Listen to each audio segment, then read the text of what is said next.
Hello. Manmohan जी। हाँ जी madam. Hello. हाँ hello. हाँ जी बना रहा हूँ मैम एक मिनट। हाँ हाँ ठीक है।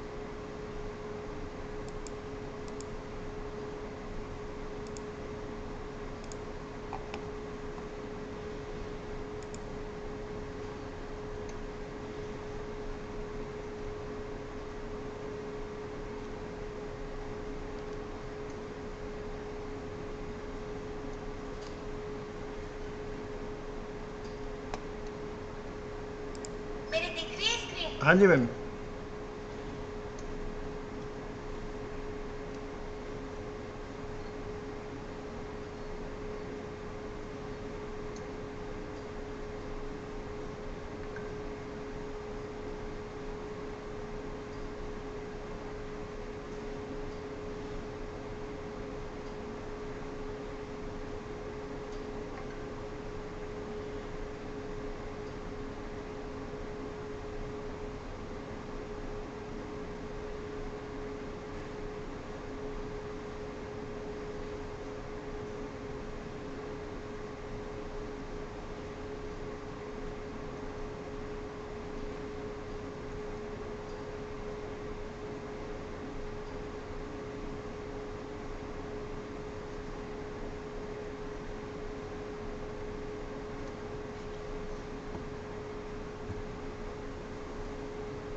दीदी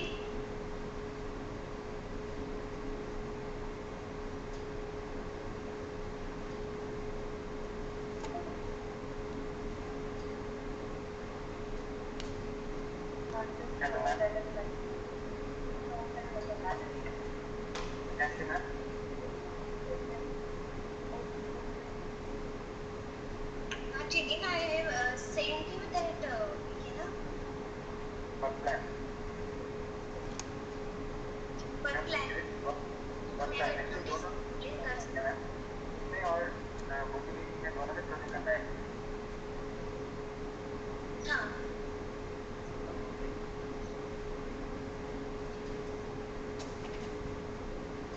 इनिशियली ना कि जब तक ये ग्रुप डिस्ट्रीब्यूशन नहीं होता।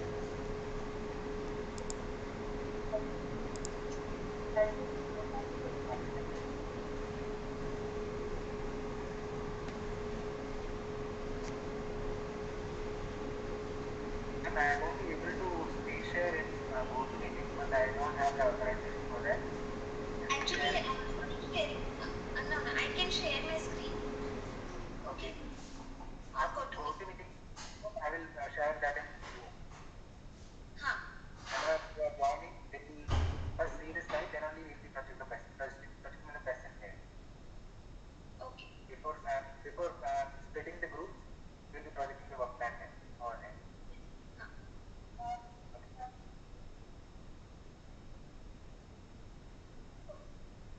Good afternoon. So will you send the mails also? Good afternoon.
afternoon, everyone. Good afternoon, ma'am. So, first year match, who is your CR? Class representative? Have you decided your class representative? Nitin, what is full name? Nitin Sehgal. Nitin Singh. Nitin Singh. Singh. Think. Okay, and roll number?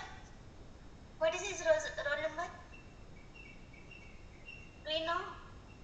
Ma'am, we can check. Just a second.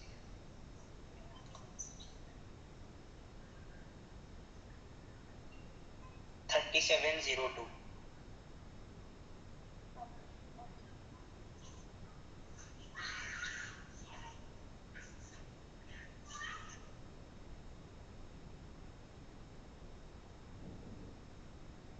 Nitin single है.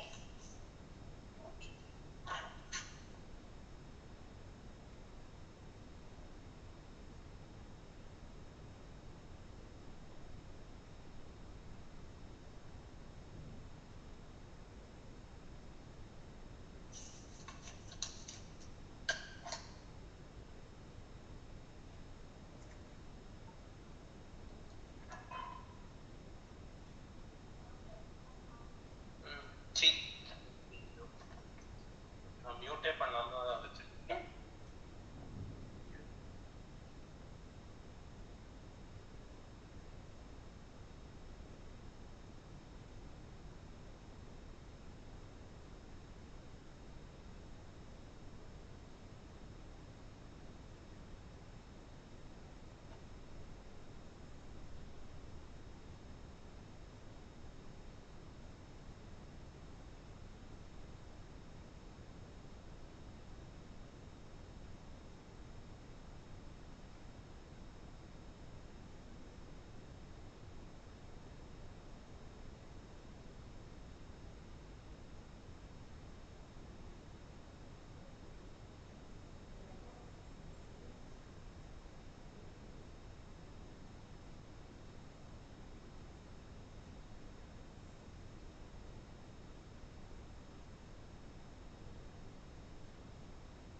Why the number is less today?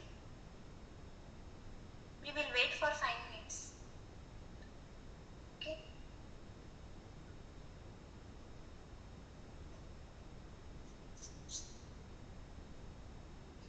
So you people have read about hematology, matlab for RBCs. Have you read? Yes, ma'am. Yes, ma'am. Okay, very good. First, today we are going to have discussion on whatever we have learned till now. Okay, so today we don't have a formal lecture, so this is a problem-based learning. So here we will give one case to you, and then you have to think about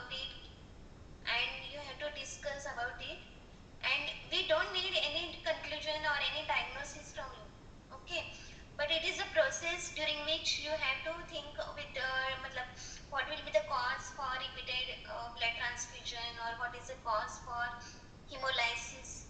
In that way, you have to think for multiple reasons which could be present in that patient. Okay, so we don't want any particular diagnosis from you. Okay, that diagnosis you will do in your third year, final year, during your post graduation. But today, what we want to reinforce whatever concept we have learned till now. Okay, so actively take participation in the during discussion. So we have our junior resident and senior resident with you.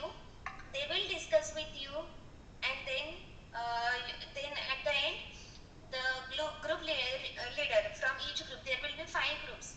So one group leader from each group, he will present the whatever conclusion you have drawn from your discussion. Okay.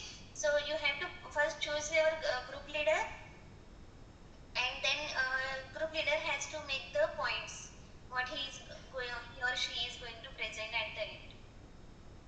Is it clear? And then once again, ma'am. Okay, sorry.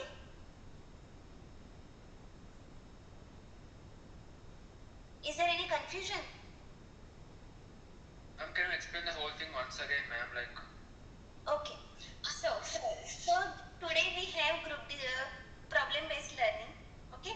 So I will present one case in front of you, only the clinical symptoms. Okay, whatever the symptoms with which the patient presents to the physician. Okay, that is called a symptom. So I will present the symptoms of patient. Okay. Now then you will be divided into 5 groups. As we cannot use Zoom platform because the upper limit for that platform is 100. So first 45 students will remain in this GoToMeeting platform, and the remaining will go and join the Zoom platform. We will share the link in the chat box, and also I will mail you the link for Zoom platform. Then the remaining students will go and join that Zoom platform, and again in that platform you will be divided into 4 groups. Okay, so in total we have 5 groups. Now once you are in one group, the first thing you have to make is select your group leader with the help of our SR and JR. Okay, so that what is the why we want group leader? Because at the end, whatever you do whatever you discuss during that 45 or 50 minutes, that you have to present to the whole class. Okay, so that is the function of group leader. So first select the group leader, and then start discussing the case. Now our resident will then they will present what are the clinical findings, okay, and what are the investigations done, then what is the meaning of that investigation, how to make the differential diagnosis for the patients. Okay, that things our residents will discuss with you. Now at the end of that, now we will join again this GoToMeeting platform, okay, on 3:10. Okay, so you will join back on 3:10. Then each group leader will present your findings or whatever conclusion you have made from this case to the whole class, and at the end again we will discuss. Is it clear to you, all of you? Yes, ma'am. If you have any query, then you Yes, can ask. Yes, ma'am, it's clear. Thank you. Ma'am, have the groups been made already? Yes, groups are made, but I have taken only the roll numbers. You have to join that Zoom platform, and then you have to join that group. Okay, so I will show you the group by distribution of roll numbers.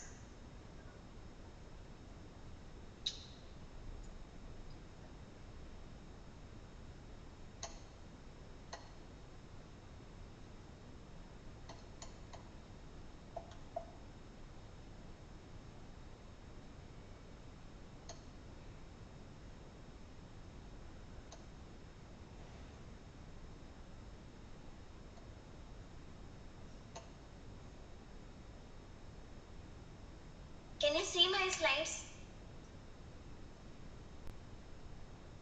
Yes, ma'am. Yes, ma'am. No, okay.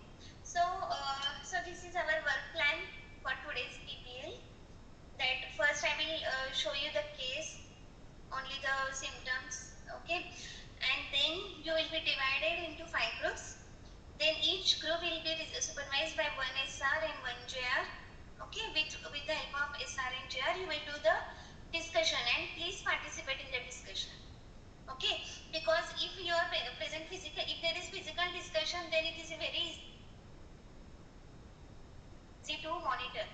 But as it is on the online platform, it is difficult to to make you to speak, and so you have to actively participate on your own. Okay. Now, after your discussion at 3:10, everyone will join GoToMeeting platform again. Okay.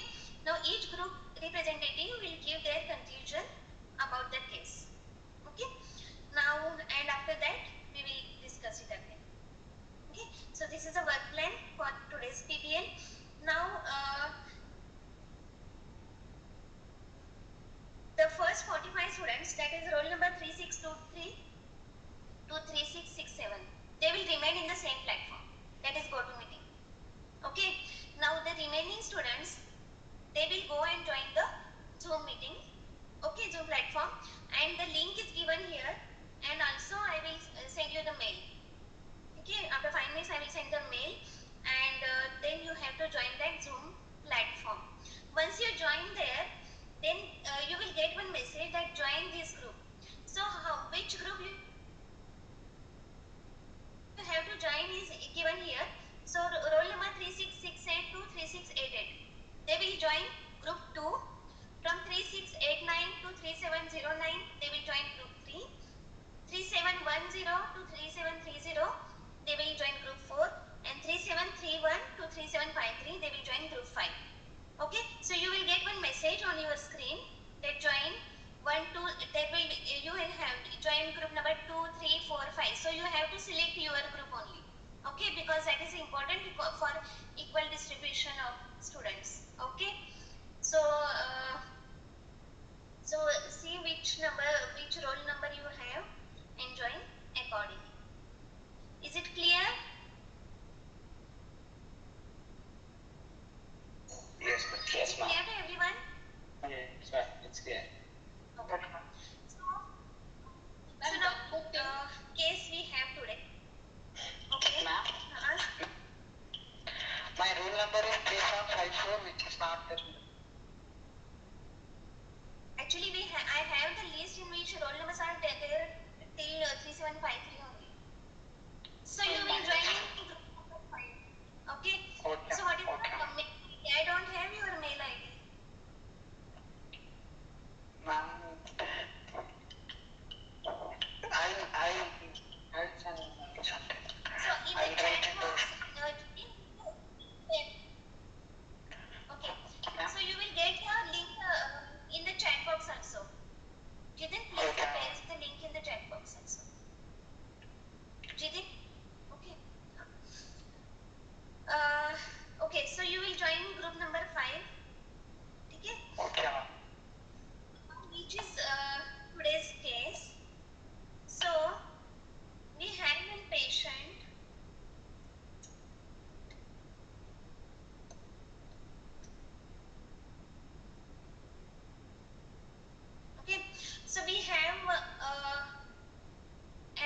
required, or in which patients splenectomy is required.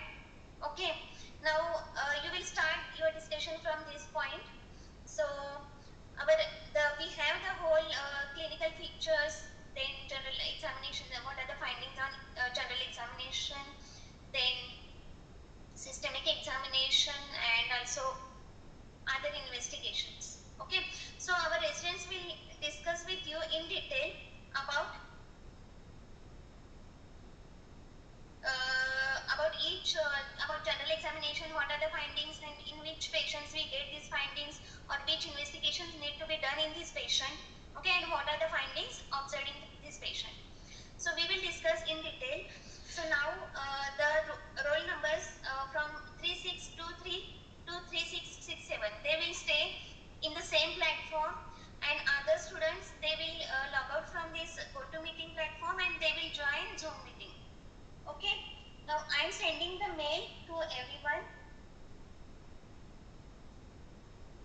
or you can take the link from the chat box. Ma'am, should we leave this meeting? Yes, leave the meeting and then again rejoin join at 3:10. Okay, if you finish your discussion before that, then take the break for 5 to 10 minutes and then join at 3:10. Okay, ma'am. Fine.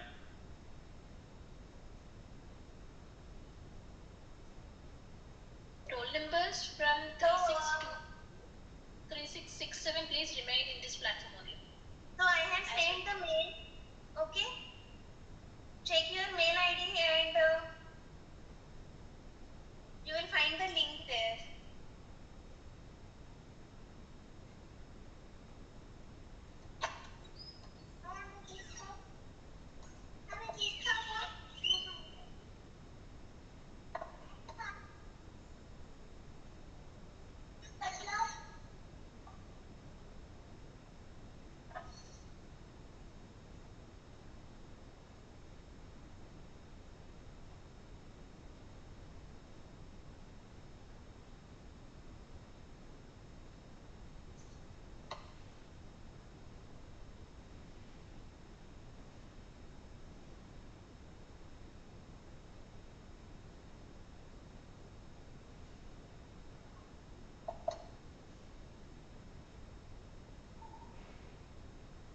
If anyone has any issue, you can rejoin this group also.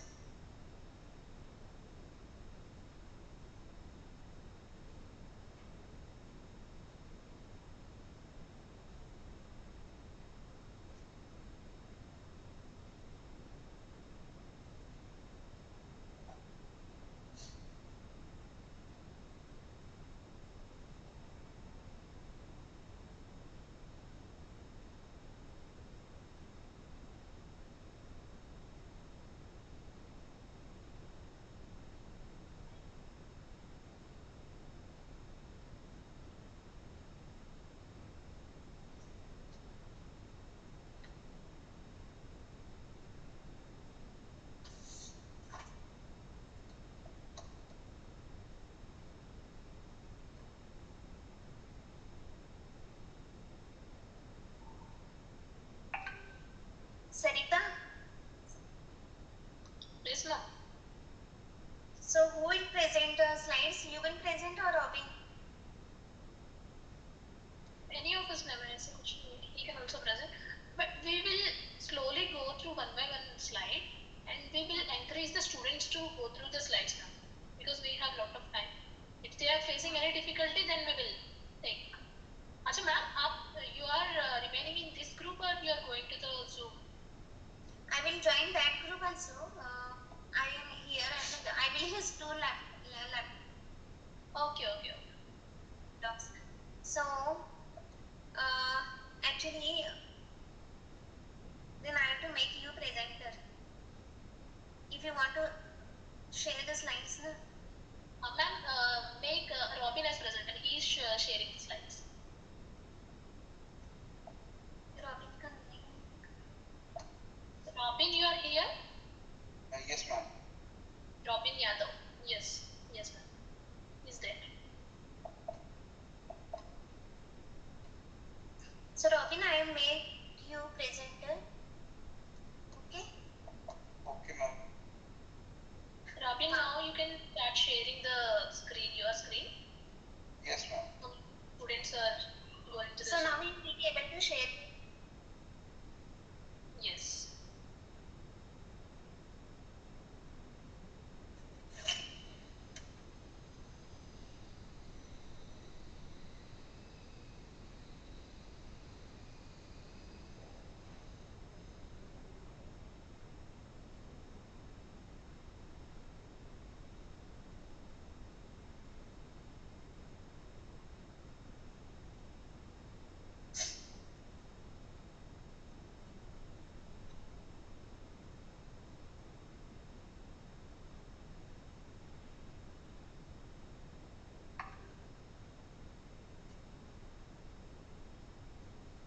Bhavani, shall I start reading out or the students will read it? No, you just start reading out the question and just slowly go through the symptomology and all. Just let me confirm. All of you, like remaining students, all of you from group 1 only, na? How many are there? Total 65, including us. So 63 is there, right? Wait for a second. Including us. Okay, okay. Because number of students will be 45 in this group. Okay. Still we have many students who are from the groups.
I can see the roll numbers 3709, 37 series is also still here only.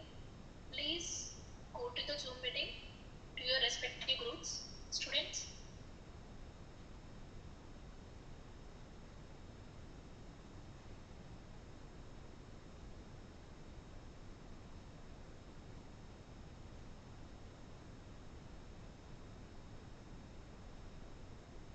Some of them have disconnected from their audio. Okay. They can't listen to what you're saying. Like their audio is disconnected. Okay. So some of you can just message in the WhatsApp group. You guys are having WhatsApp group, a common WhatsApp group. Yes. Message in the group that the students roll number 36232, 3667 are supposed to be in this group for further 45 minutes of discussion. Then again all of them will come back to this group. So please message in your group. Otherwise we can message in the chat box here only.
meeting also, the number is too less.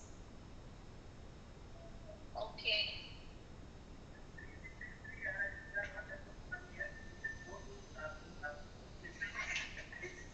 Ma'am, we have to start, otherwise.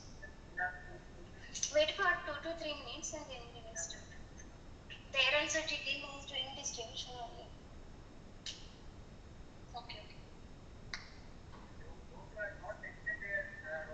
Guys, please, if you're not able to hear the audio now, just go through the chat box now.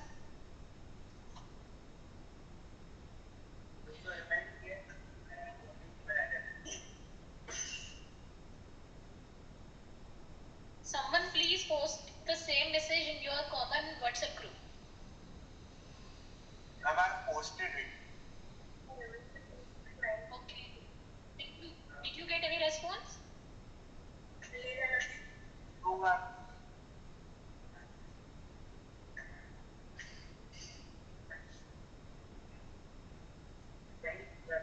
That means that they have only logged in and Achha, one more thing. If you go to Now, your I don't know where they are. then only you will get the attendance. That is for sure. Just make sure, just post the same thing in the group as well. If they are in their respective groups, then only they will get the attendance for the PPL. I can give the attendance for the people who are roll number from 36232 67. That's it.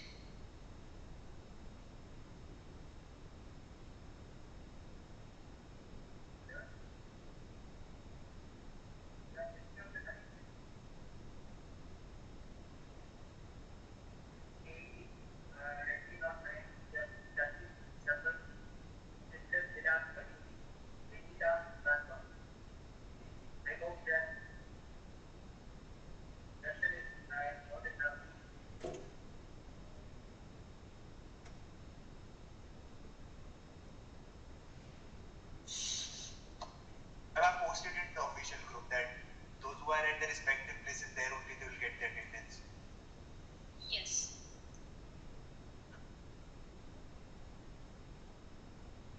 Thank you. Yes, that way you can start. Okay, because we have almost half of the students in this group. Take it. What can we do? Yes.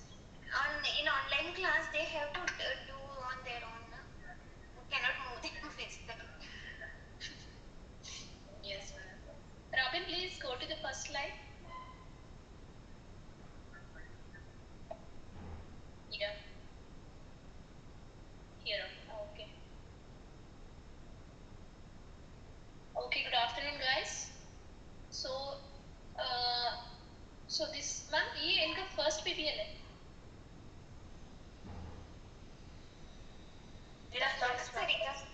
It's Okay. So as this is going to be a first problem-based learning, now, so you should know how to do it. Okay, please learn carefully. Just understand how we are going through the case and how we are guiding you properly in a particular direction. Okay, so this is the case already described by ma'am in the briefing. You are meeting an 18-year-old male in the Department of Oral Medicine and Radiology Clinic, Bangalore, who has been received multiple blood transfusions. So since 1.5 years of age old and had undergone splenectomy 2 years back. And what you should do in this particular slide, you have to note down the keywords. Okay, what is the age of the patient, gender of the patient, then what are the chief, what is the chief complaint, any relative, any relevant past history is present or not in this case. You have to pick up the keywords. Robin, please you don't use your marker. They have to do on their own. This is how we will do the exercise in PBL. Okay, they have to choose, they have to select what are the keywords and how to go about the case. Okay, first you have to select the keywords, and I prefer usually in the normal but in the offline mode, I prefer the students to take the lead. Okay, we will be there to guide. But this is because this is in the virtual, so we can't see you directly. So that's why we are explaining this to you. But this is your job to pick up the keywords. Okay, I will ask you what are the keywords from this. Now itself you can anybody please tell what are the keywords here? Multiple blood transfusions, splenectomy, 18 Yes. years old. So you have to think in that direction. And one more important aspect here is when the blood transfusions has started. 1.5 years of age. Yes, when the age of the student, age of the patient was 1.5 year old. So from since 1.5 year old of age, say till now it is 18 years. This patient age. Okay, till now he is receiving multiple blood transfusions. Still he is taking. So you have to think about what happens to the multiple blood transfusions leads to which aspect in your body. Okay, that you have to keep in mind. Second thing is why the splenectomy was done. Okay. Because of excessive hemolysis. Possible cancer. Anything, just keep in mind. It will come to your differential diagnosis. Okay. We straight away don't go into the diagnosis. We will get multiple differential diagnosis for this case towards the end of our presentation. Then one of you please take care of the. One of you can just start preparing the whatever you have. Take a notebook, otherwise notes, pen and notes, and just keep on note whatever you are getting the keywords and information. Okay. Second, Robin, next slide. Okay. So these are the clinical features. Okay. Symptoms में क्या है? He is complaining of decayed upper left back tooth, and which is not associated with pain or swelling. Okay. Then second symptom was history of easy fatigability and lethargy.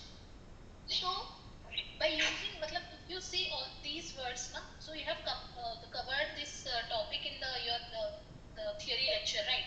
So by looking at the easy fatigability and lethargy, which term you come into your mind? Anemia. Anemia. Thalassemia. So these are the symptoms of anemia. So just note down anemia is there. Okay. Then come to the third symptom. Third symptom क्या है? No history of soreness, shortness of breath, or muscle cramps and postural dizziness. Okay, this is rule outing something else. Okay, you have to think in this line. Okay, what is the present complaint? One of you just please become the volunteer and try to participate in this. This is your exercise only. What is the major symptom? Major symptom is the decay of the tooth. Dr. Sarita, Ma'am, please select the group leader first. Okay, group representative, so that he will be able to note down all the details. yes, ma'am. One of you, please, any volunteer, please just let me know. Unmute yourself and speak out who want to become volunteer. And I can. definitely tell you na, who will become volunteer, na, they will come more. Okay, because you have freshly na in the last couple of days only you have completed your hematology lectures. This will become you one of the good revision for your hematology lectures. Just please try to participate. Be in silent mode and don't be in dormant mode. Okay, try to participate. Any volunteer to become leader?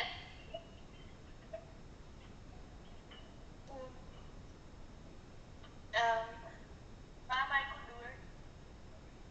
Yeah. What's your number and what's the Perhaps we could have a couple of representatives, and towards the end we'll choose one of them. definitely wonderful. And among yourself you decide how many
shortcuts?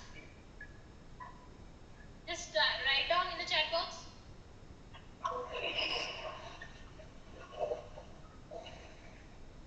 These are going to be our representatives, okay? And don't think that only representatives will do the job and rest of us will remain silent. ऐसे नहीं है. You have to also participate. You have to give your the share to come for a differential diagnosis of this case. Okay, I got okay. Stop. Alicia, Anagha, Ananta, 36440. Ashish Meena 362624 and Bhumit 54, Abhishek 27, Animesh 41. Okay. We can stop here. And now I will request Alicia to start. You just go through the clinical features one by one slowly. And rest of us, please wake up and start participating in, and you can interact with her. If this symptom is there, like for example, history of easy fatigability and lethargy, which is signifying that this patient is maybe having anemia. Like that, you have to interact. Okay, Alicia, please start. Yes, ma'am. What does CO mean? Case of Complaining of. Complaining. Okay. Yes, ma'am. So from the beginning? Yes. Okay. So it is a case of decayed upper left back tooth not associated with pain or swelling.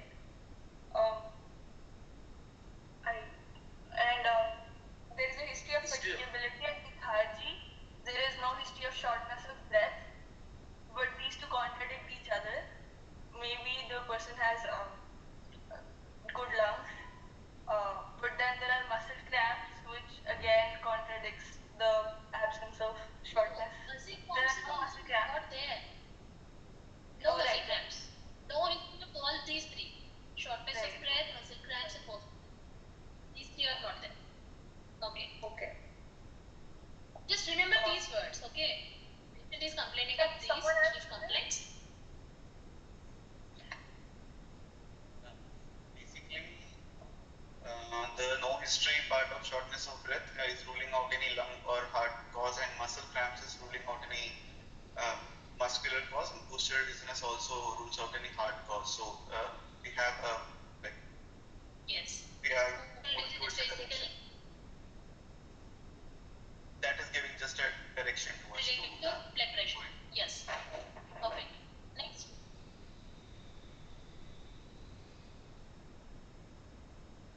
Yes. Okay. Next. No. Go back. Past history. Past medical history.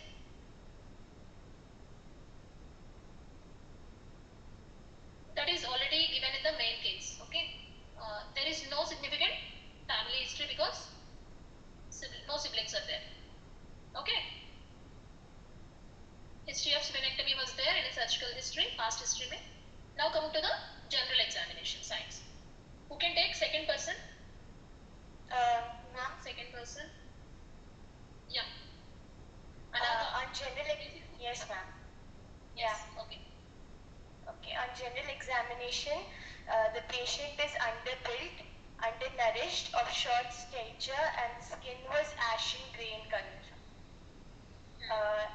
Fingernails of the patient were tinged yellow. Pallor in the RBC is present. Icterus is present, and on systemic examination, it was within normal limits. Okay. So this will give. The pallor is not in RBC. It's a general examination. So you're seeing pallor on general the body, face, skin, and all those things. Okay, sorry sir, thank you. You should be able to Sir, does it understand. mean pallor of jaundice? Sorry? No. Jaundice is icterus. Icterus means yellowish coloration, which is present. That is due to some other cause, which we'll explore it further. Right? Excuse me sir, here pallor exactly means what? Pallor means the normal tone of color of the skin is like reddish yellowish tinge. So that disappears, and the patient appears like a pale, sort of like some severe blood loss or any paleness of the skin. Exactly. So that is a general examination. So sign is what the patient won't tell you these signs. These signs are to be elicited by the doctor. So you will be eliciting these signs, and you will have to look for these signs: the physical belt, the yellowish tinged fingernails, pallor, icterus. This is the general examination, right? Yellowish coloration of sclera also. Yeah. Then you move on to systemic examination. So you'll examine every system in order, like cardiovascular system, gastrointestinal system, nervous system, like a general idea. So then you move on to other things. Okay. So anybody has a doubt in this, you can discuss among yourselves now. What is signifying the skin was ashen gray in color?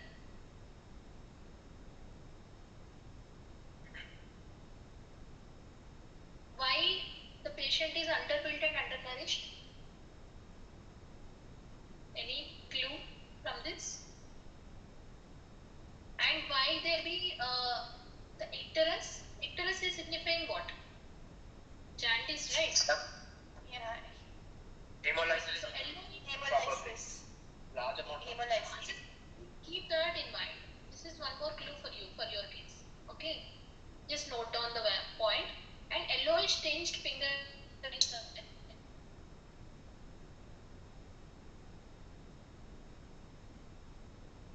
and you should be able to know, just you can Google it side by side. You can just open your any textbook or anything, just refer for the terminology and all. Okay, you should be able to know what are the sites where we could see the pallor, where we could see icterus. This is not our today's discussion, but I'm just giving you the hint how you can just better understand. And also you've done this icterus in the class, no? The theory class also. Next, move on to the next slide. Okay, these are few more signs. Who will discuss? Next person is in line. Ma'am, I'm Ananta. Discuss this. So science head and neck examination. So classical chipmunk faces, depressed cranial vault, frontal bossing, maxillary expansion, retracted upper lip, and saddle nose. The second one, intraoral examination. What does this mean, ma'am? Okay. Bilateral. Bilateral maxillary expansion, proxiline and grossly decayed upper anterior teeth. Yellowish tinge at the junction of hard and soft palate. Okay. So you have to infer what all these things mean. The classical chipmunk faces. So should I go ahead, ma'am? Yes, Robin. Don't matlab, just you can explain and let them understand. That's it. Okay. Yes, ma'am. Robin. Okay. So the classic chipmunk faces has been mentioned here, and it has been like described as depressed cranial vault, frontal bossing, maxillary expansion. So what can we infer from ये देखो ना मेरे opposite है ना बराबर. Okay. What do you infer from this? 3622. 3623. Yeah, I guess So what they are also. yes ma'am. Yes, ma'am. I'm asking them what can they infer from this frontal bossing and maxillary expansion and all these things.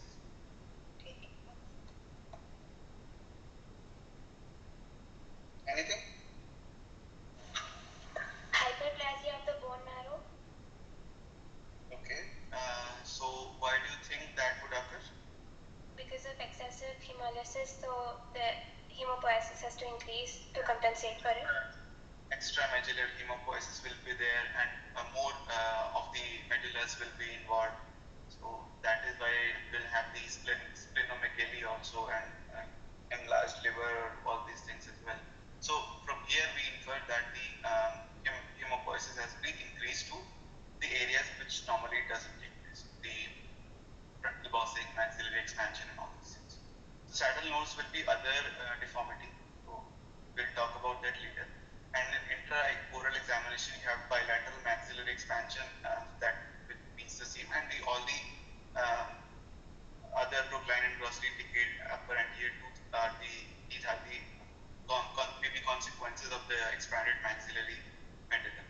So we can confirm our findings that yes, it's a medulla that is expanding, and the yellow tinge at junction of hard and soft palate will also give us a clue. Right, so you can note down all the inference points from this slide. So all of you clear?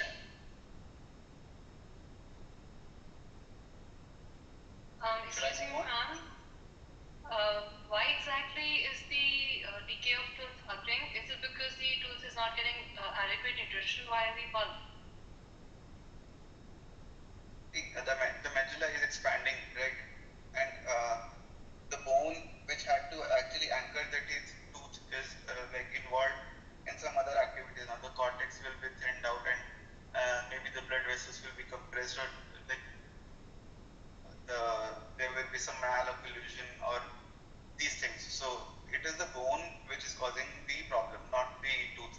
Tooth has nothing to do with it. Okay, so this is just a consequence of that. Okay, thank you. Should I move on to the next slide? Students, you have to tell whether if you are like done with this slide, we'll move on to the next slide.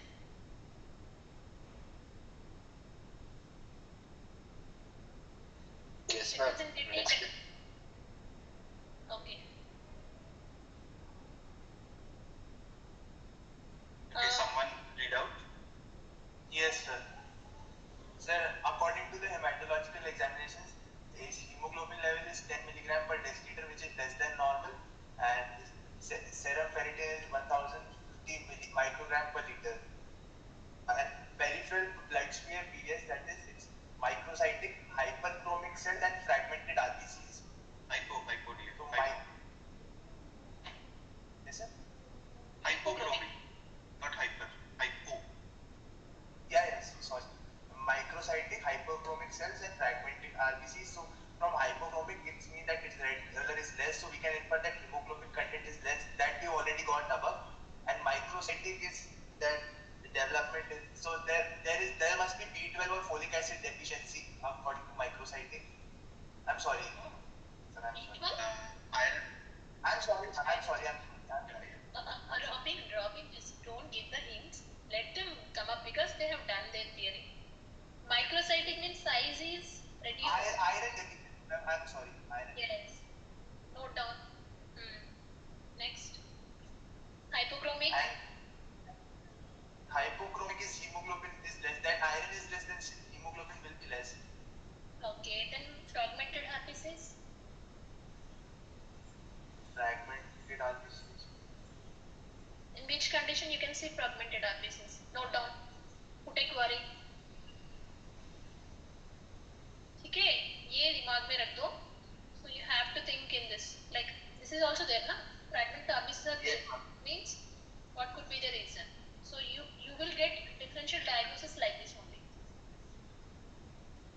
depending on the investigations as well as symptomatology. Next point.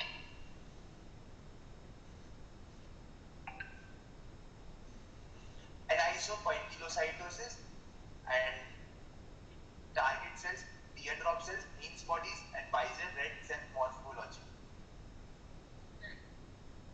What is the term anisopoikilocytosis? What is it called? Anybody? RBCs of different shape and size. Shape of RBC. Shape here. Not Aniso is shape or size. Poikilocytosis is cell size is small and aniso means that they are not equal. So I guess it should mean that small sized red blood cells are there which are of unequal sizes. Hence anisopoikilocytosis. Okay.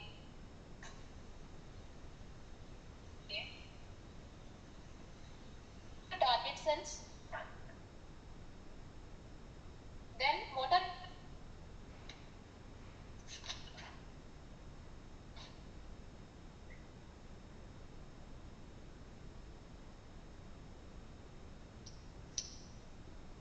you can use any kind of resources to search for the information. Okay, you can open your textbook, you can open your software. Hello. बोलो हाँ target cells are cells with Excess of cell membrane compared to the cell volume they have. I mean, the cell membrane is more than enough for the cell volume. Why the cell membrane is more in this condition? Because the RBCs are fragmented. Yes. Then what is happening? So the content of cell surface is much more than the cell volume that the target cells will indicate. Like anybody plus just explain how you can see exactly the picture of target cell in peripheral sphere. Why they are called as target cells? Chalo, just keep this in mind. Okay, we'll move on to the and one more person please search in which cases you can see target cells. Okay. Thalassemia. Just note down whatever you are getting. If the target cells are present, what could be the diagnosis? Okay, just note down that point also. Next, coming to the teardrop cells. What are teardrop cells? Why the name is suggested like teardrop cells? How it can look? It would be shaped like a teardrop, so that's why teardrop cells probably. This is also one of the shape abnormality of the RBCs. Okay, note down this is also there. Then Hinge bodies. What are Hinge bodies? Inclusion bodies within the RBC which contains damaged hemoglobin. Yes. Right.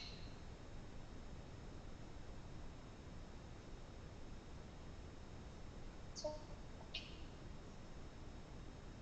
Ma'am, can I ask a doubt?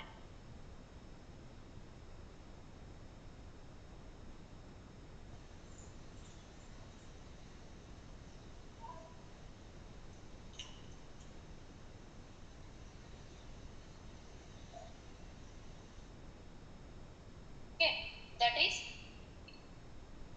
there within the RBCs. So, which is again the hemoglobin is getting.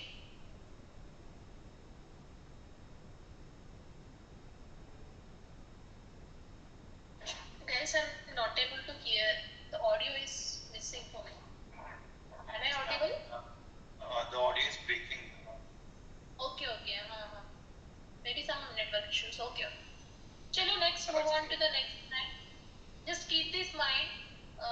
You have normal PBS showing here, and next, click next. These are the target cells. You can see here, na? Why these are known as target cells? Just see. Describe target cells. One of you, please. No, this one, arrow. Yes. So it will be having Excess of cell membrane. dark center followed by paler periphery followed by again there is a ring of outer dark ring. Okay, so that's why they look like just like a arrow, the target. When you are targeting something, so you will like just imagine when you are targeting and you want to put an arrow. So that is like, so this is the typical description for the target cells. Okay, and you should able to remember in which conditions you can see the target cells. Okay, next slide.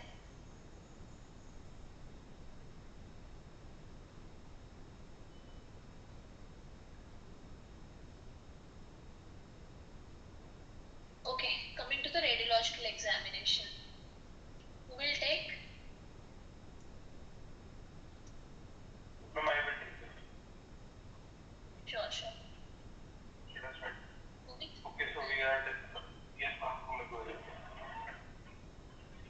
Am I audible? Yes, Mumit. So here it is written that under radiological examinations, maxillary and mandibular occlusal views, enlargement of narrow spaces with widened trabeculum,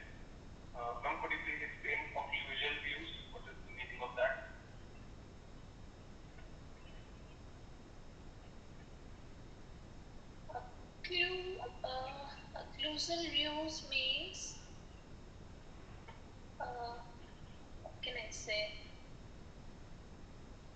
This is when you are viewing through the radiological imaging, the radiography, no? Occlusal view, even Robin, you have any idea? Occlusal views?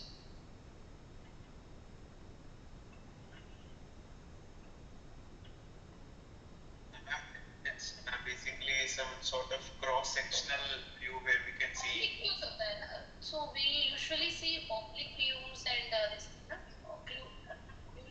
Okay. Yeah. We'll check what is it. Okay. Basically, that is the kind like the viewing of the maxillary and mandibular. Okay. Just we'll see. One of you please check. Even for us also that will be clear. Occlusal views. And what is the result? Enlargement of marrow spaces with widened trabeculae. Okay. Next. Lateral cephalograph view, classical hair on head appearance. This is typical appearance. Yes, ma'am. Hair on head appearance. Just remember this word also. If you see any case with hair on head appearance in the radiology, then what could be the diagnosis? Okay, please note down this. Cephalographic view. Cephalographic basically cephal means your cranium. Cephalographic view. Anybody come up with the occlusal views? Now it says it is a radiograph that is designed to be placed between occlusal surfaces of the teeth with central beam directed at, and some degrees are also given. Okay. So that is a very specific kind of Yes. viewing the. Okay, fine. Thank you. And will next karo, Robin. Okay. So these are the other investigations they have already done. I'll request the another person. Yes, ma'am. Abhishek. Okay. Abhishek, please continue. Other investigations include hemoglobin electrophoresis or high performance liquid chromatography, fetal DNA testing obtained by chorionic Miller sampling typically performed at 10 to 12 weeks of gestation, direct or cultured cells in amniotic fluid cells obtained by amniocentesis typically performed after 15 weeks of gestation, celiocentesis, ultrasound guided aspiration of coelomic fluid, non-invasive prenatal testing of cell-free DNA in the maternal circulation. So these are not the investigations done in this case. So these are the investigations which can be done prenatally for diagnosis of this condition. Okay. So if we want to avoid this condition, whatever it is, so we can do this diagnosis. These are investigations. So for prenatal diagnosis. Yes. Okay, other than this hemoglobin electrophoresis, it will be done after birth only. But fetal DNA testing and amniotic fluid testing and non-invasive prenatal testing, so these will be done prenatally. So if it is done before 12 weeks, abortion can be done if that is a severe condition. Okay, otherwise we have to give treatment to that baby. Yes, ma'am. Okay, ma'am. So these are the hints Yes, ma'am. giving basically other investigations which can be helpful in this case. Okay.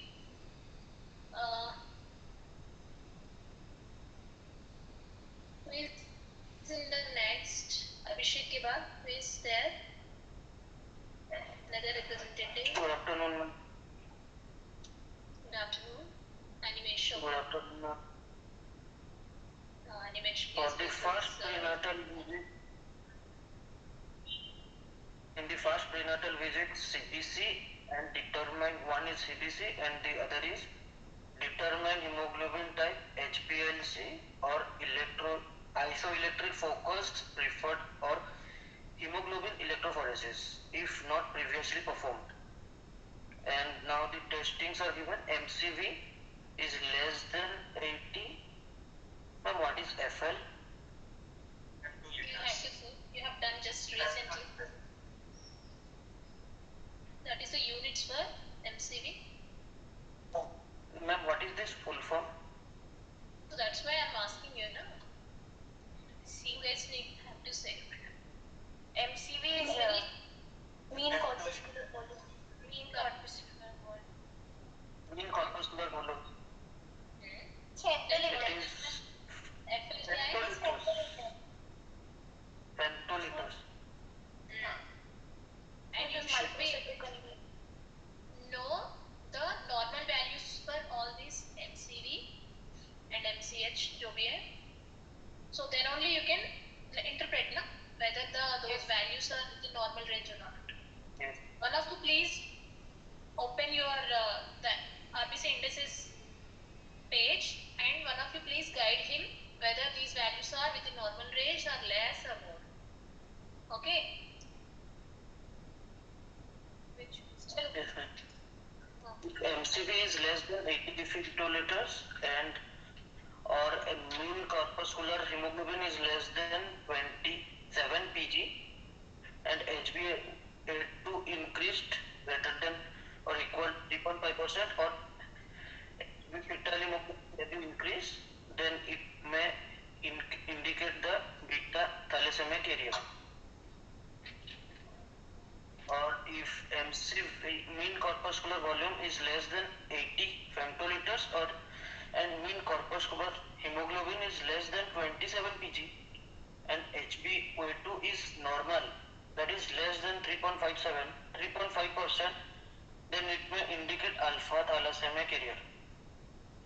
Hemoglobin variant if it is HbS, sickle cell, or C or D Punjab, E or Lepore or D O Arabic hemoglobin. Then in these three we can do the test by CBC, determine hemoglobin type by HPLC or what is written on the box, top of the box, that is test partner in these three conditions. Okay. What is written? Test partner. yes ma'am, test partner. But mean if these conditions are prevalent, then we have to do frequent test in that is CBC and to determine the hemoglobin type to get the what type of disease which type of disease can be guided to them. Anyone else That is please the tell me what is hemoglobin electrophoresis and what is the purpose of doing that? Please search and tell me. Hemoglobin to find the composition of separating from types of hemoglobin in the body. not composition. Components. Ma'am, it's for the different types of hemoglobin like HbA1 And then HbA1, HbA2b, S, C, D, that type of from the hemoglobin electrophoresis we can find out which type of hemoglobin can be present. How much which type of hemoglobin for finding out that purpose itself? Quantity wise also. How much is there? Okay. And we can also percentage also. Next. And if MCV is greater than or equal to 80 femtoliter and mean corpuscular hemoglobin is greater than equal to 27 pg and no hemoglobin variant is present, that is normal HbA2, then there will be low risk of clinically important fetal hemoglobinopathy and routine prenatal care can be given. And if these three types, alpha thalassemia carrier, beta thalassemia carrier or the hemoglobin variant HbS, C, D Punjab, E Lepore or O Arab are present, then we have to do further test, partner test like partner test negative. If partner test negative for both alpha and beta thalassemia and HB variant, then there will be low risk of clinically important fetal hemoglobinopathy and routine prenatal care can be given.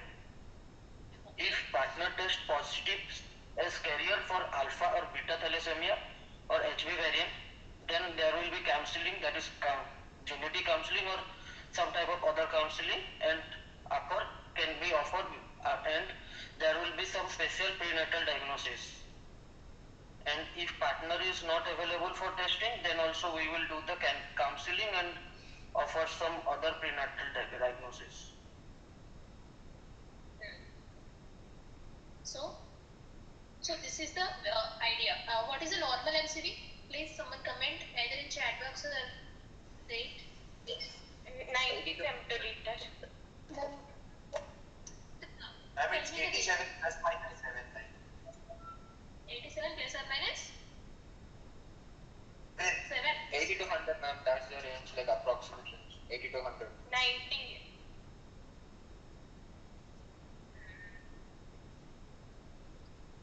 अभी theory exam में कितना बताया था? Sorry theory lecture में 80 to 100 study पे 80 to 100. cut off is 80. Okay, yes ma'am. So this is giving you the clue na. So that's why the protocol they have followed less than 80 होगा तो then MCH is less than 25 होगा तो so where it can fit. It can go in the direction of beta thalassemia or alpha thalassemia or otherwise other hemoglobinopathies like hemoglobin sickle cell anemia. Okay, go to the next slide, Robin. Okay, so this is the material and symptoms and investigations we have about the patient. Okay, 18-year-old male patient. So now go to the last slide. last slide पे जाओ. Slide show करना.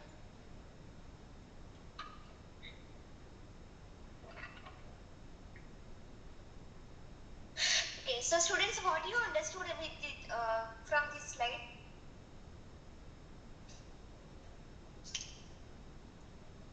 These are tests done so the patient's child who's born is not, to confirm that he is not high risk, or if it's safe for them to have a child. Yes. So, as this is a very serious condition, okay. So, your patient is having hemolysis. There is ineffective erythropoiesis, okay, expansion of bone marrow, causing all the problems, and also because of the repeated blood transfusion, there will be iron overload that will lead to multiple systemic disorders, okay, and ultimately it will cause death of the patient. So it is a very what? It will cause the deterioration of quality of life of the patient and also family. So it is better to avoid this condition. Okay. Now, how this condition can be avoided? So this is so can you tell me what is the diagnosis? Beta thalassemia. What can?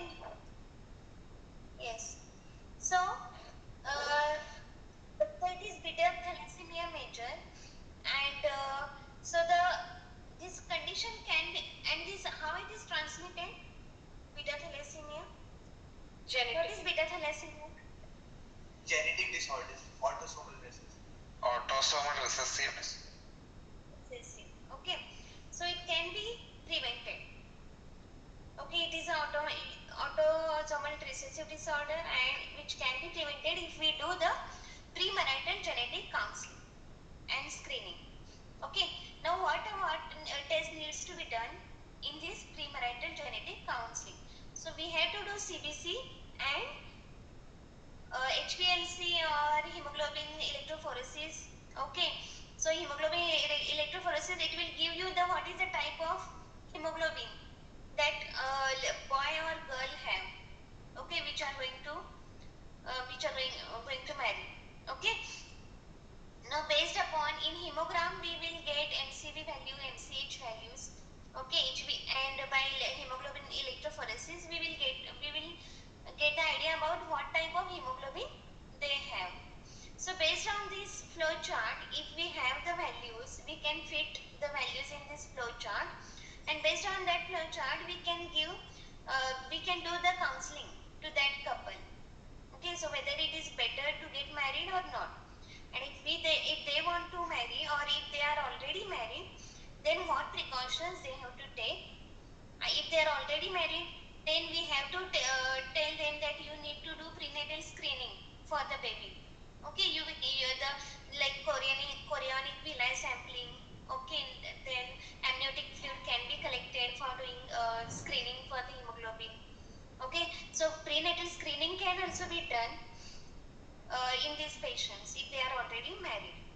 Now, by doing this, we can decrease the incidence of this beta thalassemia major, or if the baby is born, we can start the treatment earlier.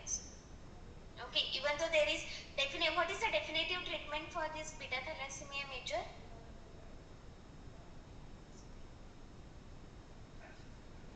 Bone marrow transplantation. Yes. So only the definitive treatment is bone marrow transplant. Okay, so it can be done early if the suitable donor is available. Okay, so like this we can avoid the situation, or if it is already present, then we can treat it early. Okay, so Sarita, Dr. Sarita and Robin.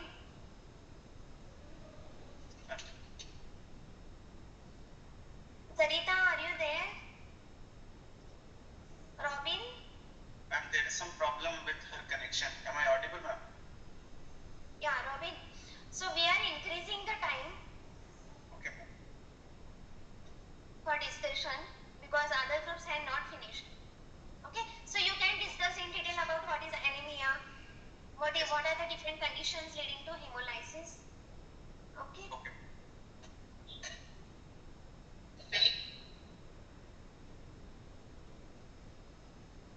By the time group leader has to make some note down all your findings, you have to present it. Okay, the person will be presenting. Can you please just like start a code presentation so I can cross question you and so we can refine it.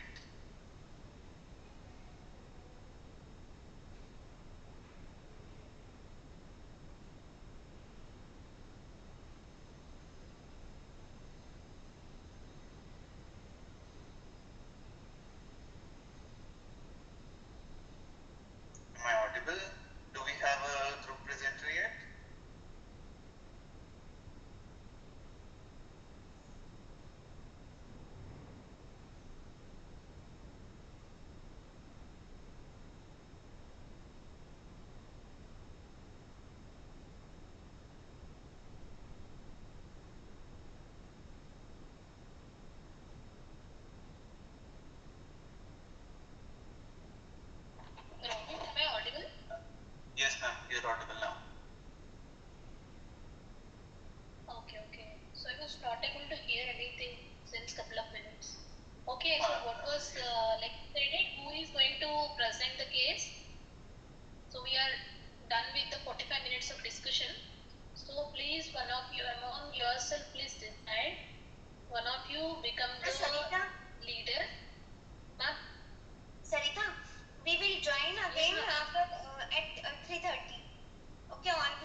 like this, and few symptoms and investigations. If radiological is there, then we will show you the radiological investigations and all.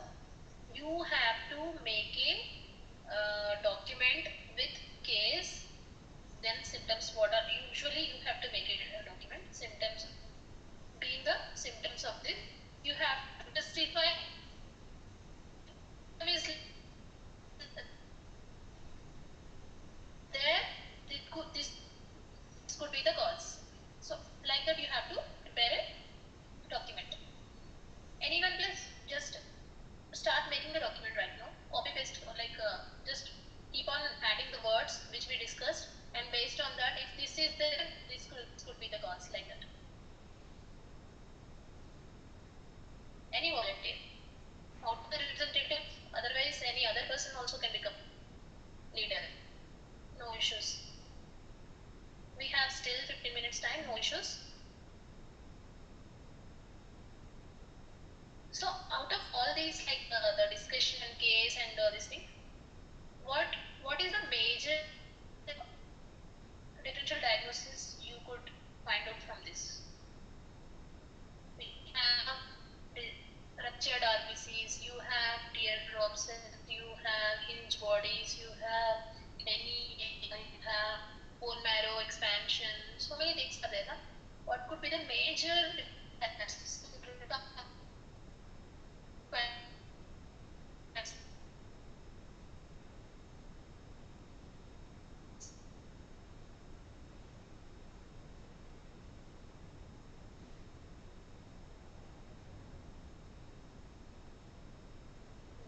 In first view itself, it is hemolytic anemia. Am I right? One of the, you guys are. Ma'am, your voice is breaking. Yes, ma'am, the voice is not clear. Otherwise, my audio is not.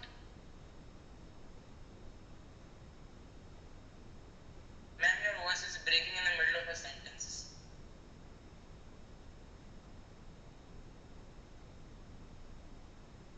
So can you make a differential diagnosis? So differential diagnosis Is one of you. Okay, you just say. Yes. Start making the differential diagnosis of this case. Whatever you feel like, if this symptom or this sign is there, this may be the one of the diagnosis. Like that, you have to make list of the differential diagnosis. Then finally we will come to a conclusion that what could be the actual cause for this. Ma'am, Start making the differential diagnosis.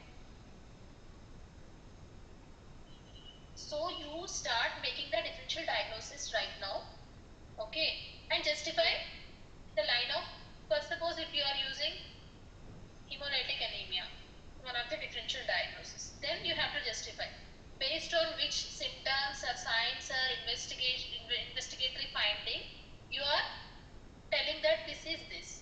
So like that you have to make simple, don't prepare any notes, okay, simple, make differential diagnosis, okay, differential diagnosis 1, this. So why you are thinking this may be the cause? Because of presence of these symptoms, signs or investigations, that's it. Differential diagnosis 2, this. So similarly, so like that, all of you just come up with one differential diagnosis.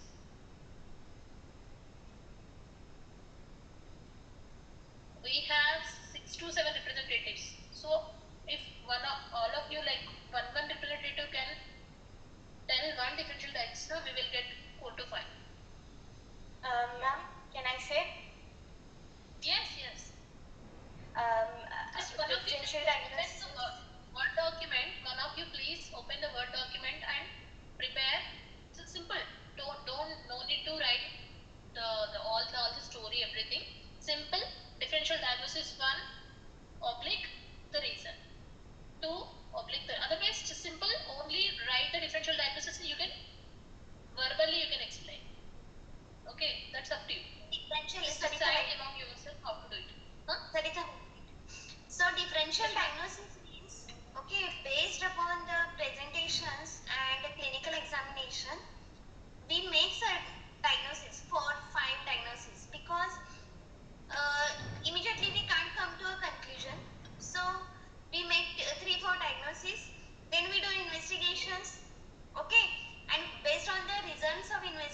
conditions, then we come to specific diagnosis. Okay, that is called as differential diagnosis. So differential diagnosis is made based on the presenting symptoms of the patient as well as the clinical examination. Okay.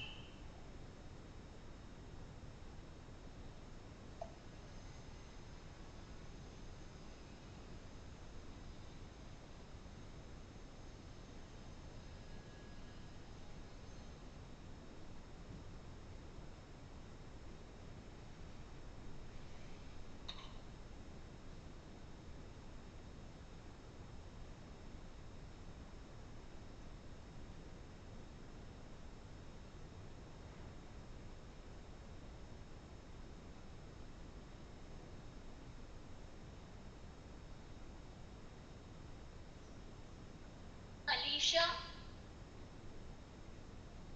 we can start with you. Just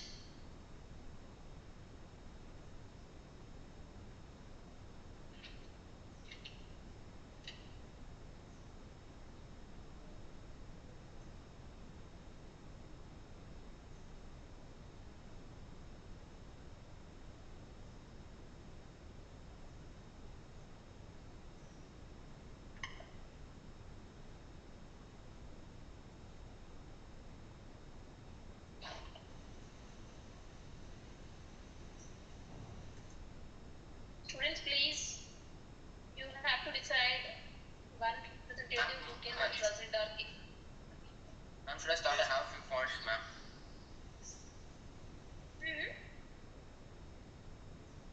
Should I start? I have a few points, ma'am. Okay. So, like, we are dealing with this 18-year-old case, ma'am, a male who's suffering from splenectomy and which we can see are, like, he suffered splenectomy and even he has multiple blood transfers. So, after oral examination, we can see that he has a severe, tooth problem. There's a tooth decay, but again, there is no particular pain in them, and even there is huge, not huge, but very cranial abnormalities like frontal crossing and saddle nose. All of them indicate that there is an expansion of bone marrow, possibly hyperplasia. But why would the bone marrow keep on dividing themselves? Because the existing RBCs may not be sufficient to do the whole body function. So the bone marrow may keep on dividing. So we can conclude with that the existing number of RBCs are not sufficient, indicating anemia. This is one diagnosis which we can do. Second one is that as he got splenectomy, it may indicate that his spleen may have cancer. So what is the particular term we can for that? Which one, ma'am? Like, because RBCs counted are very low, we can say not sufficient. What is the particular term we can use? Inefficient erythropoiesis. Okay, ma'am. Okay. Yeah. Yes, ma'am. Yeah. Continue. And other symptoms include fatigue and lethargy, even which points towards anemia.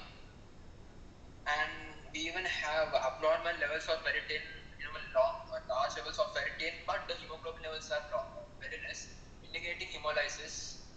And even during the smear tests, we often saw many target cells, teardrop cells, literally abnormal RBCs, all indicating to blood problems, again indicating to anemia, or we can even say thalassemia, because even we have excess of granulation of RBCs, because we even have Heinz bodies.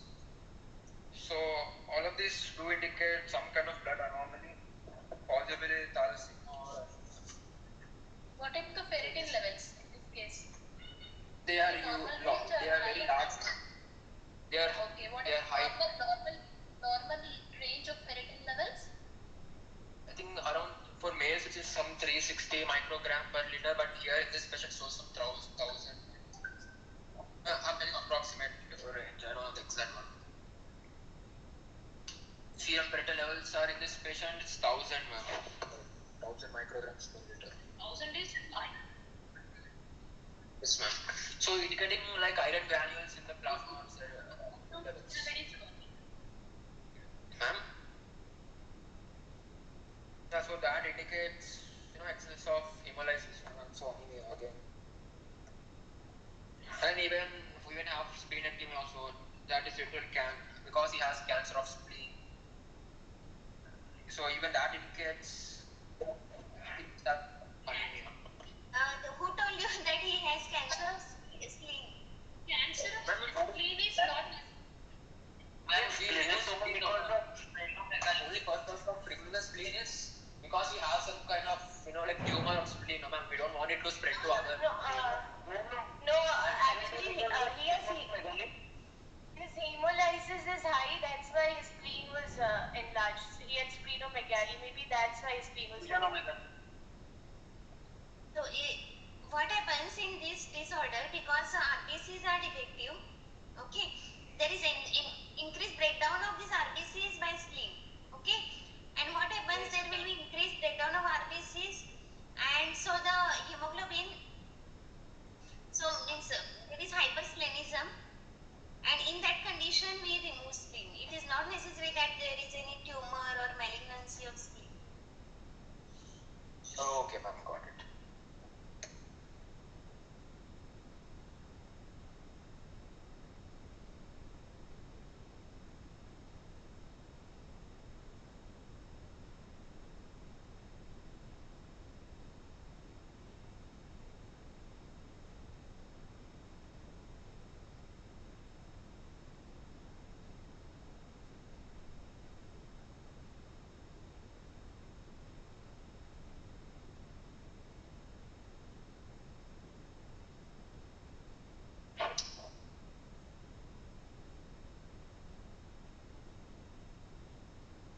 Excuse me, ma'am. Yes? Can I try once? Differential diagnosis? Yes. Okay. The patient is an 18-year-old male who was presented in the dental OPD, and he has a past history of multiple blood transfusions since he was 1.5 years old. From that, we get our first differential diagnosis that the patient can be a patient of beta thalassemia major, because the symptoms of beta thalassemia major start presenting before the second birthday of the patient. So that's differential So why diagnosis it one. is not sickle cell disease? Sorry, ma'am. Why it is not sickle cell disease? What is present in sickle cell anemia, sickle cell disease? Sickle cell, there is no, Yes. Why it is not nutritional anemia? And because the RBCs, they are indicating it. ma'am, I don't think. Yeah, What ma'am, happens in sickle cell disease? Ma'am, we do a test. We can find abnormalities of our. No. We are only at the symptoms. Okay, we have not done any investigation. So from symptoms, directly you are arriving at beta thalassemia major. So why it can't be In sickle cell, the patient has repeated blood transfusions, and in sickle cell, I think it's not so regularly given. Am I correct? in sickle cell disease also we give blood transfusion? But in severe cases, no? Ma'am, because of the symptoms that there is no shortness of breath or muscle cramps or postural diseases. Okay. And what is present in sickle cell disease? Ma'am, there as soon as their oxygen deficiency arises, like that, if the patient cannot handle it, so we can conclude something from there. So there are episodes of severe pain. Okay. These Yes, are the ma'am, present in sickle cell. So there is no history of any pain or okay, anything like this. Yes. Thank you, ma'am. So there is pain in the extremities because of the occlusion of blood vessels. So this history is absent. Okay. Okay. So And ma'am, continue. there was nutrition and all given, so can that be associated with anemia or iron toxicity? Yeah, that can be associated with iron toxicity and anemia also. And short stature can be also due to iron toxicity since glands and all are affected. That also causes endocrine disturbances. Okay. Because iron deposition will be there in the pancreas, in the other endocrine tissues. So there can be endocrine abnormalities.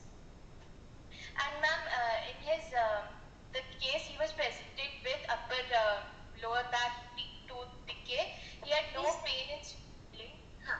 In these patients, there is increased incidence of dental caries. Okay. So, but what does no pain and swelling indicate?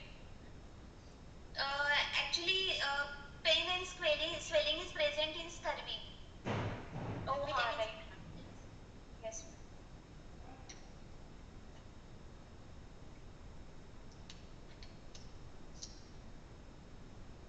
So we will wait till all students join in this group. Okay. Okay. So who is your group representative? Anaga only. Huh? Yes, ma'am, Anaka. Anagha. Okay. So you enjoyed this session? Yes, ma'am.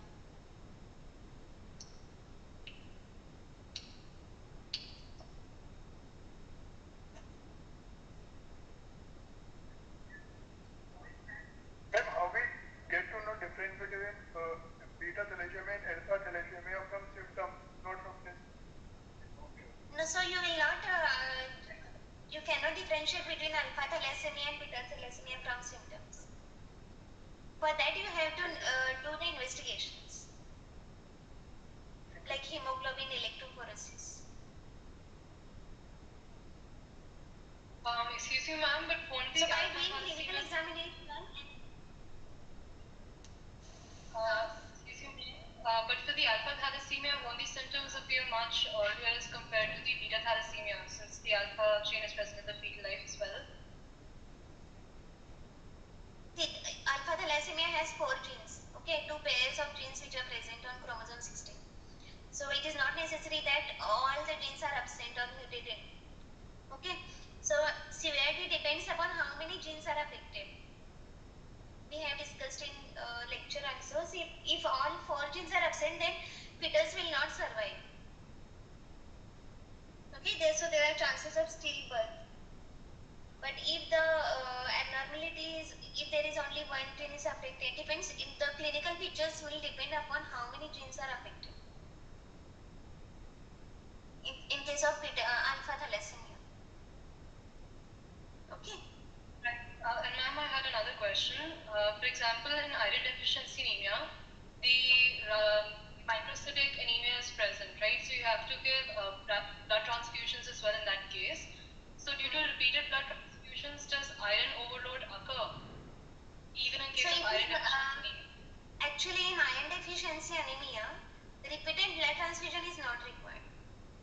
So if the blood hemoglobin level is less than 6, so for adults we have the 6 value, so then only we give the blood transfusion, not for every patient and repeatedly we do iron blood transfusion. So we give iron, so either orally or intramuscular injections are there. So in that case there are very less chances of developing iron overload. Right, okay, thank you, ma'am.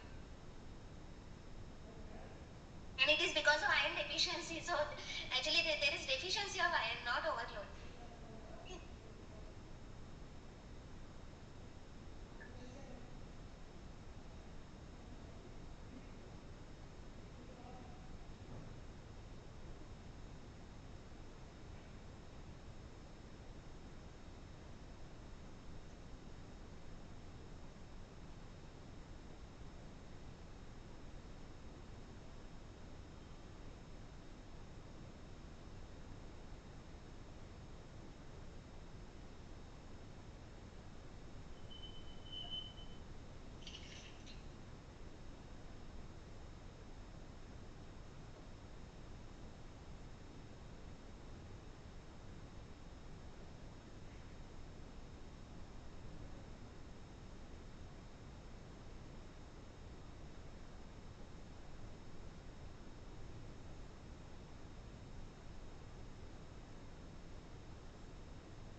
deficiency of vitamin C is ruled out.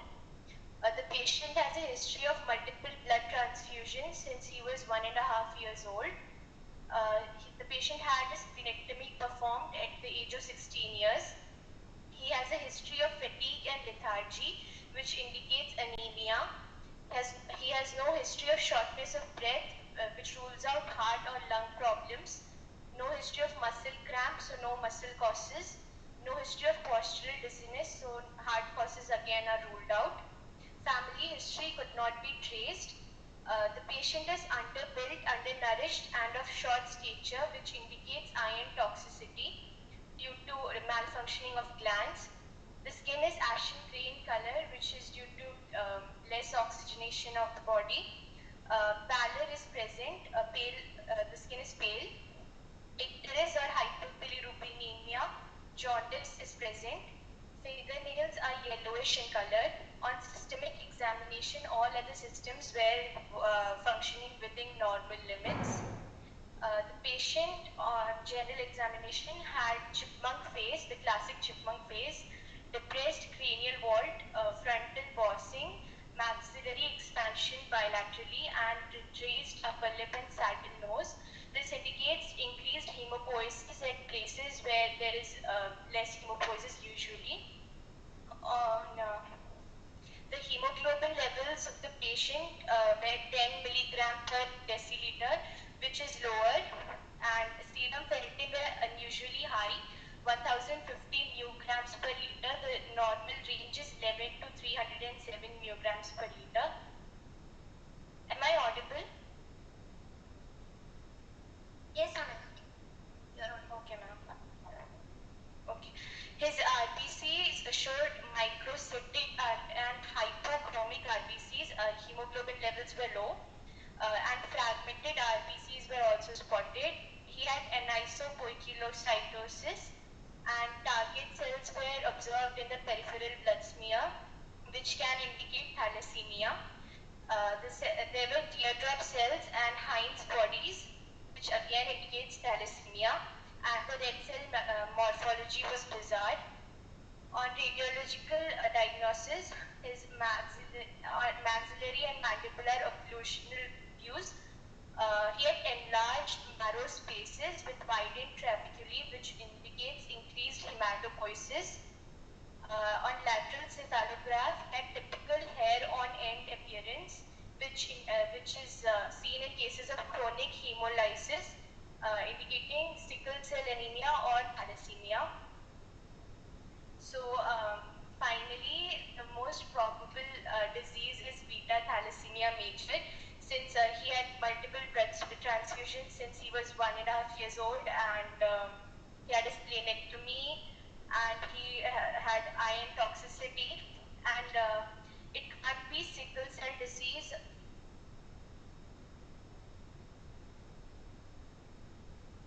Hello? Hello. Anaga? Am I audible? Sarita, Robin? Yes, ma'am, you are audible. Anaga, don't give diagnosis. Okay? So, Anaga is presented nicely the case. Okay. Anaga, can you hear me? Anaga, are you there? Okay. So, network. Excuse me, ma'am? so she has presented nicely the case. So, from group 1, do you want to give in 1 or 2 lines what are the main findings in this case? Don't give diagnosis. Anyone from group 1?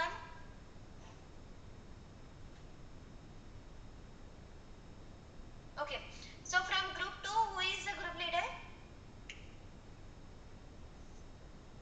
Good evening, ma'am. I am Ishita. Okay, Ishita. So don't repeat whatever Anga has already told.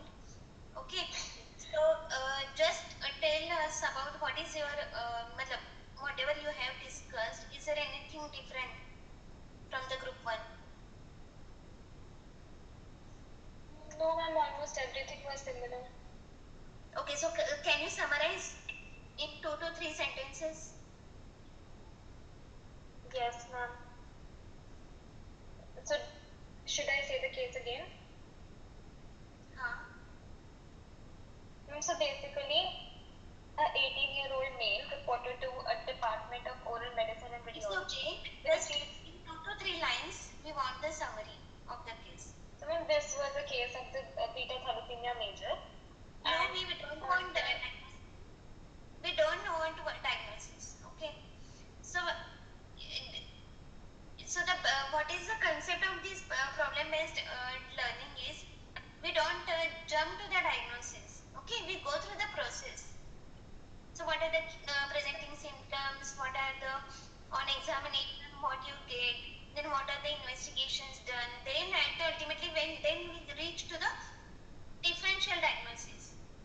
And then ultimately, based on the investigations, you can give the definitive diagnosis. So ma'am, his yes ma'am. So on general examination, he was underbuilt, undernourished, with a short stature, with evident icterus and pallor. Ma'am, the pallor can be judged based on the lower bulbar conjunctiva, and icterus can be judged based on the upper palpebral conjunctiva. So his skin was ashen grey in color, and he had yellow tinged fingernails. So the head and neck examination revealed depressed cranial vault, frontal bossing, maxillary expansion, retracted upper lip, and saddle nose. These all together basically depict the classical chipmunk PC. Intraoral examination revealed bilateral maxillary expansion, reclined upper anterior teeth, and grossly decayed. So there was also a noted yellowish tinge at the junction of the hard and soft palate. So basically all this pointed us towards a JME disorder, which can the symptoms and everything. So then the patient was also subjected for hematological and radiological examination, and all the impressions drawn from the peripheral smear study and everything favored hemolytic anemia, and they also favored thalassemia because there was expansion of the bone marrow as there was a workload stress on the erythropoiesis rate had to be increased. So basically there was a load on the bone marrow, and that is why we could see the spaces, the black spaces in the x-rays of the jaw. So only in thalassemia there is expansion of bone marrow? Yes, and whenever erythropoiesis rate is low. So only in thalassemia it is observed, or any other condition also? And any other condition also, whenever the erythropoiesis is low. That is not the diagnosing feature of thalassemia. Okay, expansion of bone marrow will occur whenever there is excessive hemopoiesis is there. Okay, excessive erythropoiesis is there, then there will be expansion of bone marrow. That is not the diagnostic criteria for thalassemia. Okay. And then the Heinz bodies.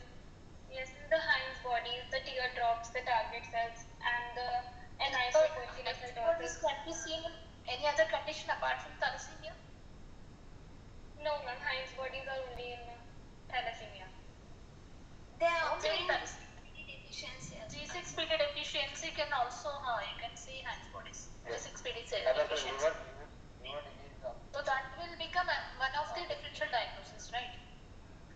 So, and then also later hemoglobin electrophoresis can be done, and the ferritin amount in the blood was also very high in the serum. The ferritin amount was very higher than usual, which also shows that there is a lot of iron deposition going on in the body. So, okay. And after the HB, yeah. Okay. Now group 3, who is your leader? Yes ma'am, I'm Manik Matravadia from group 3. Manik? Do Yes, you have anything different? Ma'am, we had, ma'am, shall I say first the logical order in which we concluded towards somewhat a differential diagnosis? Okay. So ma'am, obviously it was pointed out about the genetic disorder and all those things because we saw that it was early manifestation. So, and apart from that, we also observed that the effects of whatever is causing it is anemia and jaundice, most specifically hemolytic jaundice. because there's a chronic illness involved here since birth, and we are giving repeated blood transfusions. The splenectomy was also performed because there was excessive hemolysis by the spleen, so the splenectomy was performed. So all of that points to hemolytic jaundice and hemolytic anemia, aided by all the signs already said, like the icterus, yellow nails and everything.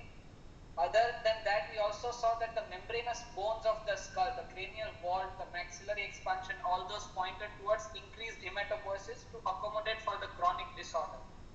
So all those pointed towards beta thalassemia. Why beta? Because manifestation is 1.5 years after birth. If it were alpha, then it would be manifested at or before birth. Other than that, which you already mentioned, actually our group had concluded about that G6PD deficiency, because anisopoikilocytosis and denaturation of the hemoglobin would lead to AIIMS bodies and target cells. So we also did not rule out G6PD deficiency.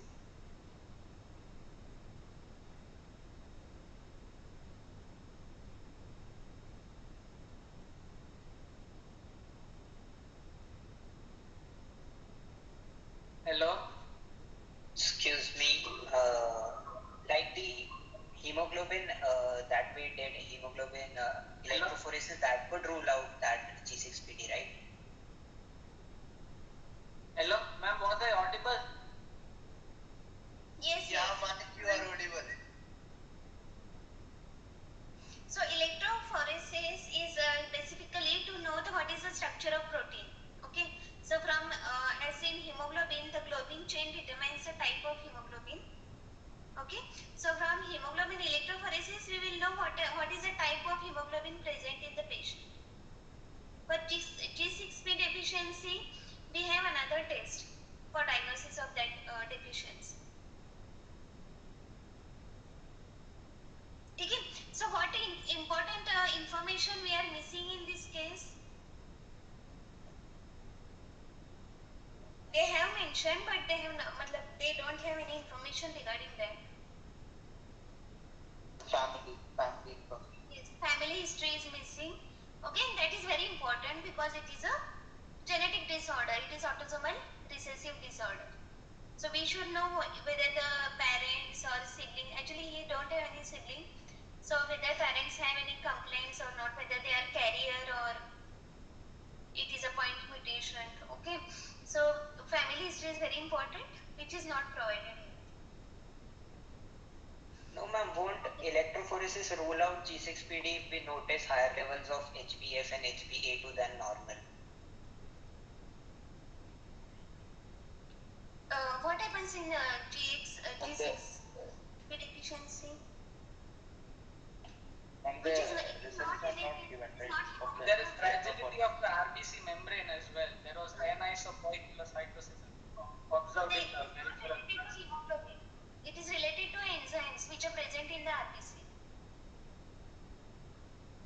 Yes ma'am, so hemoglobin electrophoresis would help us rule out that, right? If the results were not given, right? hemoglobin electrophoresis and HbA1c. So we consider that, but it's less probable. So can anyone search for what is the test done to diagnose G6P deficiency? You can Google it.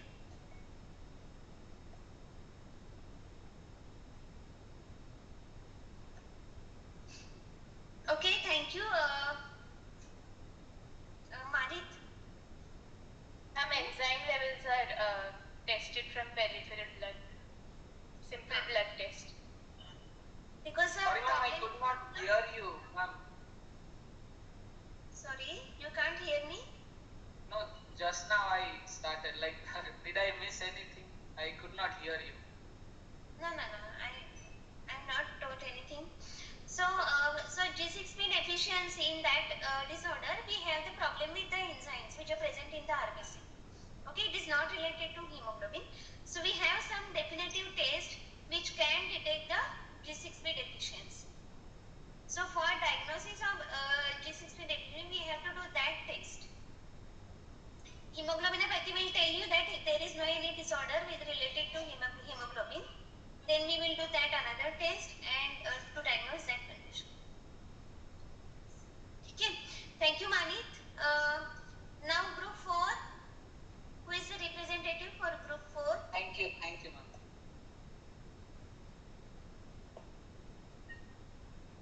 it's Pranav. Hello, am I audible? Pranav, can you tell me anything different which is related to this Apart case? from what the earlier groups talked about, we discussed about the head-on end appearance and the chipmunk disease that were due to the enlarged bone marrows due to extramedullary erythropoiesis. Okay. And we also discussed about the peripheral blood smear. The RBCs were microcytic, hypochromic, they were target cells and also Haynes bodies. The Haynes bodies led to the conclusion that there were some free chains, like it could be the alpha free chains or any other free chains, that led to the inclusions. But we came to the conclusion that it's beta thalassemia because it was a microcytic type of anemia and the iron level was very high. So we can rule out the iron deficiency anemia and we are left with the thalassemia. Okay. But ultimately, for diagnosis, you have to do hemoglobin electrophoresis. Yes, ma'am. For diagnosis, we need the hemoglobin electrophoresis. Yes, then only you can diagnose it. That specific diagnosis you can give only after that. Okay? Yes, ma'am. Okay. Thank you. Now from group 5, who is the representative for group 5? Good afternoon, ma'am. This is Jay Shiman on the other side. And okay. So most of the things were already covered by my fellow batchmates already. If I want to point out something different in our discussion, I would say that we reiterated more on the cause of the icterus that was actually caused. The spleen was removed. Therefore, the old RBCs gets the old RBC number gets overloaded. I mean, it gets too high in the peripheral blood. So, as the site where the general hemolysis takes place is not there, the function is now taken over by the organ liver. Now the liver gets too burdened with the with the person's body, because it has to also take up an additional function of hemolysis. And in this process, and not only that, we also saw that there was a very high content of ferritin in our blood, which points out the fact that iron is too high. If iron is too high, then obviously even the counterpart of iron in heme will also be too high. This leads to jaundice because more heme is getting oxidized to biliverdin, and further biliverdin is reduced to bilirubin. Okay. So this was the reason why bilirubin count was too high, and bilirubin accumulates in many places of our body. That's in the fingertips and all. So this was one thing that was unique in our group's discussion. Jaishiman, yes, can you tell which component of bilirubin will be higher in this case? Can you guess? Which component? Sorry, ma'am, I'm not even able to get your question. So we have conjugated bilirubin, unconjugated bilirubin, okay, and total bilirubin. No, because liver is taking part more, I think it must be the unconjugated one, because it's not getting transported or something. I don't know. I'm not so sure. Liver function may be normal or it may be affected because of the deposition of iron, we don't know. But as the available bilirubin is more, okay, so liver may not be able to conjugate all the bilirubin which is available. Yes, ma'am. So there are chances that unconjugated bilirubin is high. Okay, so whenever we do bilirubin, and we also stress more on the peripheral blood smear. The observations that we can actually conclude, not the observations, the inferences that we can conclude from that particular observation. We ruled out the possibility of sickle cell anemia as well as spherocytosis just by looking at those peripheral blood smear. Because in sickle cell anemia, sickling takes place. The RBCs, which are usually beautifully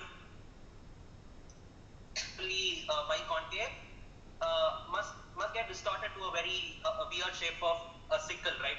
So that was not there in the blood smear. That was not there in the peripheral blood smear. So yes, we ruled out sickle cell anemia, and And the other choice that was left to us was to investigate whether this could be hereditary spherocytosis. Even that thing we could actually rule out because there was pallor still left in the RBC.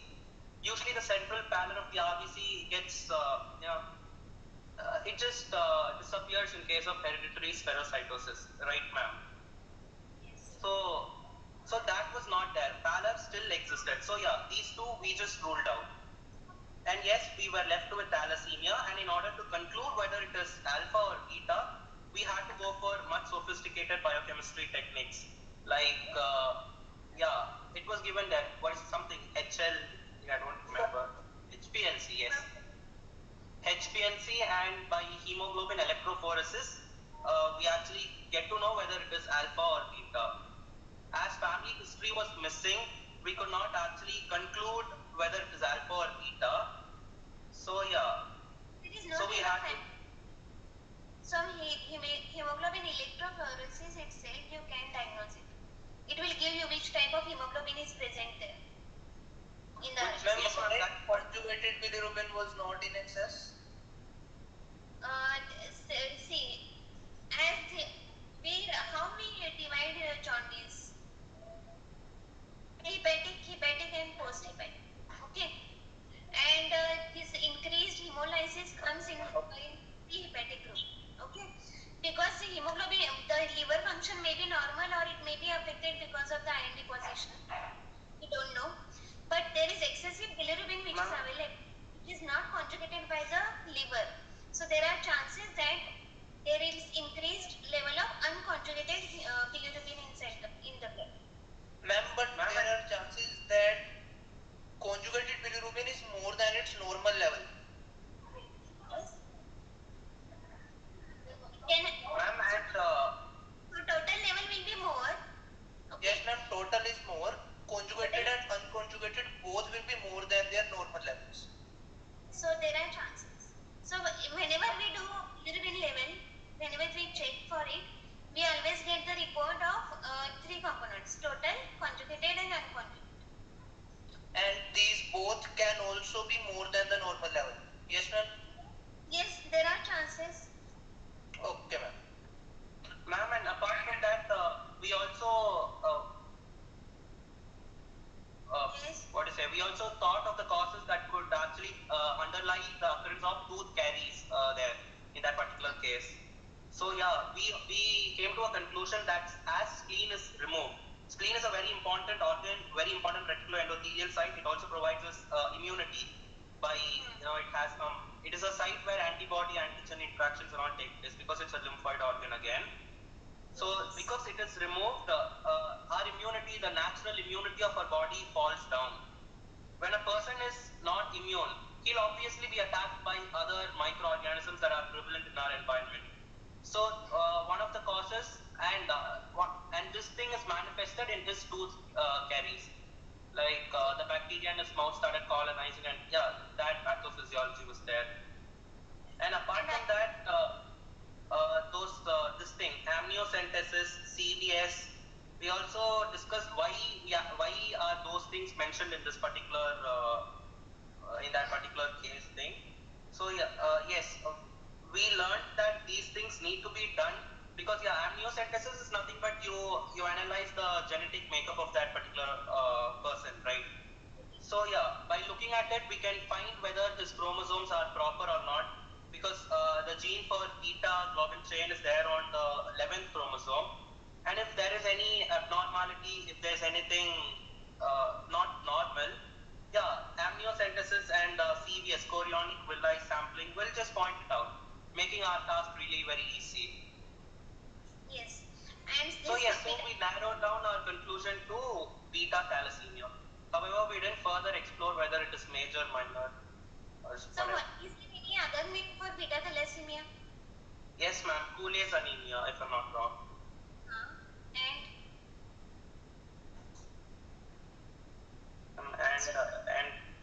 Okay, so because based on geographical distribution, there is another name also.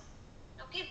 Now in India also we have beta thalassemia, many cases in India. So it starts with hemolysis. defective erythropoiesis, but because of the repeated blood transfusion, there will be iron overload. This iron will get deposited in the liver, other tissues, endocrine tissues, and there are so many systemic manifestations. Okay, and the lifespan of these individuals is also less, only 2 to 3 decades. Okay, and so it is important that if we can prevent this disease, then that is the best thing we can do. Okay, and for that what is required? Ma'am, there was another. Ma'am, I wish to add something more. We also thought whether the hemolysis could be intravascular or extravascular. And yeah, the residents told that it is extravascular. Okay, because it is the RBCs are destroyed by the reticuloendothelial cells. Okay, inside the tissue. If it occurs inside the blood vessel, then hemoglobin level will increase inside the blood and it will cause damage to the kidneys because of the intravascular hemolysis. Okay. Now listen to me. Now it is very important if we can avoid this condition. Now it is possible if we do the premarital counseling and screening. Okay. Now by doing premarital screening, we can know whether the whether the boy and girl which are getting married, they are either carrier for the thalassemia or they are the major it will be already known, but carrier state can also be diagnosed because this is autosomal recessive condition.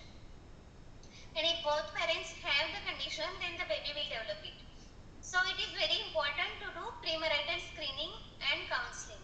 And if the couple is already married, then also we can do amniocentesis or chorionic villi sampling for diagnosis of the condition before birth of the baby. Okay, so it is very important. So you should always remember this condition. So means how we can prevent it, and what is the definitive treatment for this condition? Marrow transplantation and blood transfusions. Blood transfusion is not a definitive treatment. Symptomatic treatment. Blood transfusion is only symptomatic. Definitive means then there is no need of blood transfusion and then there will not be any hemolysis. So if we give the bone marrow transplant means we give the stem cells to the baby. Okay, the stem cells which are healthy, which are having alpha and beta chains. Okay, which can produce alpha and beta chain in the RBC. So if we do the bone marrow transplant, then it is a definitive treatment. But that is also not easy. We have to find out the suitable donor and we have to do cross matching and all these things are required. So it is better to avoid this condition. Okay, so when you will do your clinical practice, so please remember these things. Okay. Was there some standard answer for the discussion?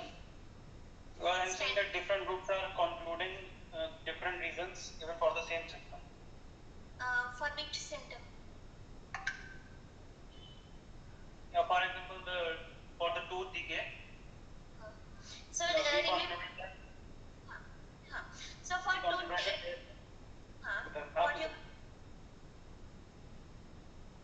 What you concluded? I mean, tooth decay. There was one conclusion of group 3 as well. So please remember that for a single symptom there can be multiple reasons. Okay, and it is observed that in thalassemia patient there is increased chances of tooth decay. Now today you will find out what are the different reasons for this caries. We had thought that due to maxillary expansion and everything, the blood vessels at the root and everything might get cut off or severed, which may lead to tooth decay. So there can be multiple reasons which can lead to increased incidence of caries. No, this was one thing that I published. Also there is what's the reason for tooth decay? It's because the bacteria, they secrete acids and destroy the enamel on the teeth. Isn't that the reason? No, that is a normal. That happens in healthy people also. Okay, so and what's special here?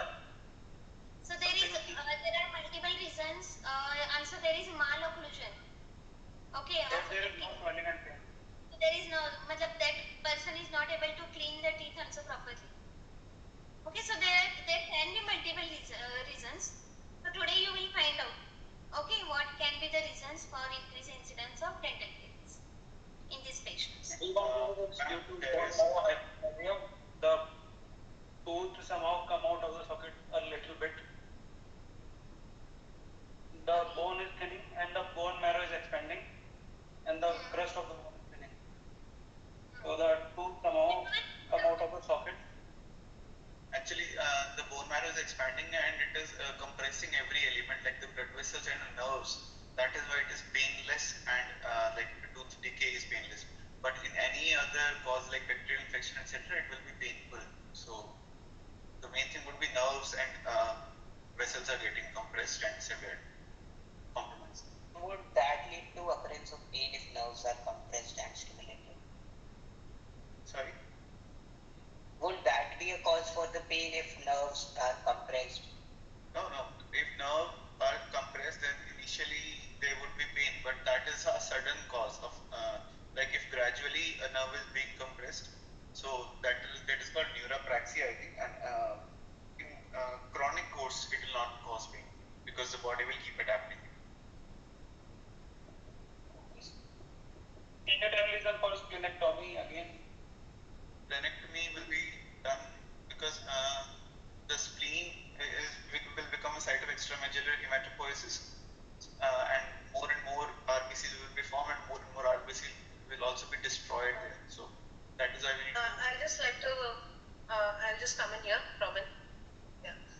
So for splenectomy, if you have heard about it, that as Jashman was explaining that there would be too many old RBCs which are stored and spleen wouldn't be, am I audible?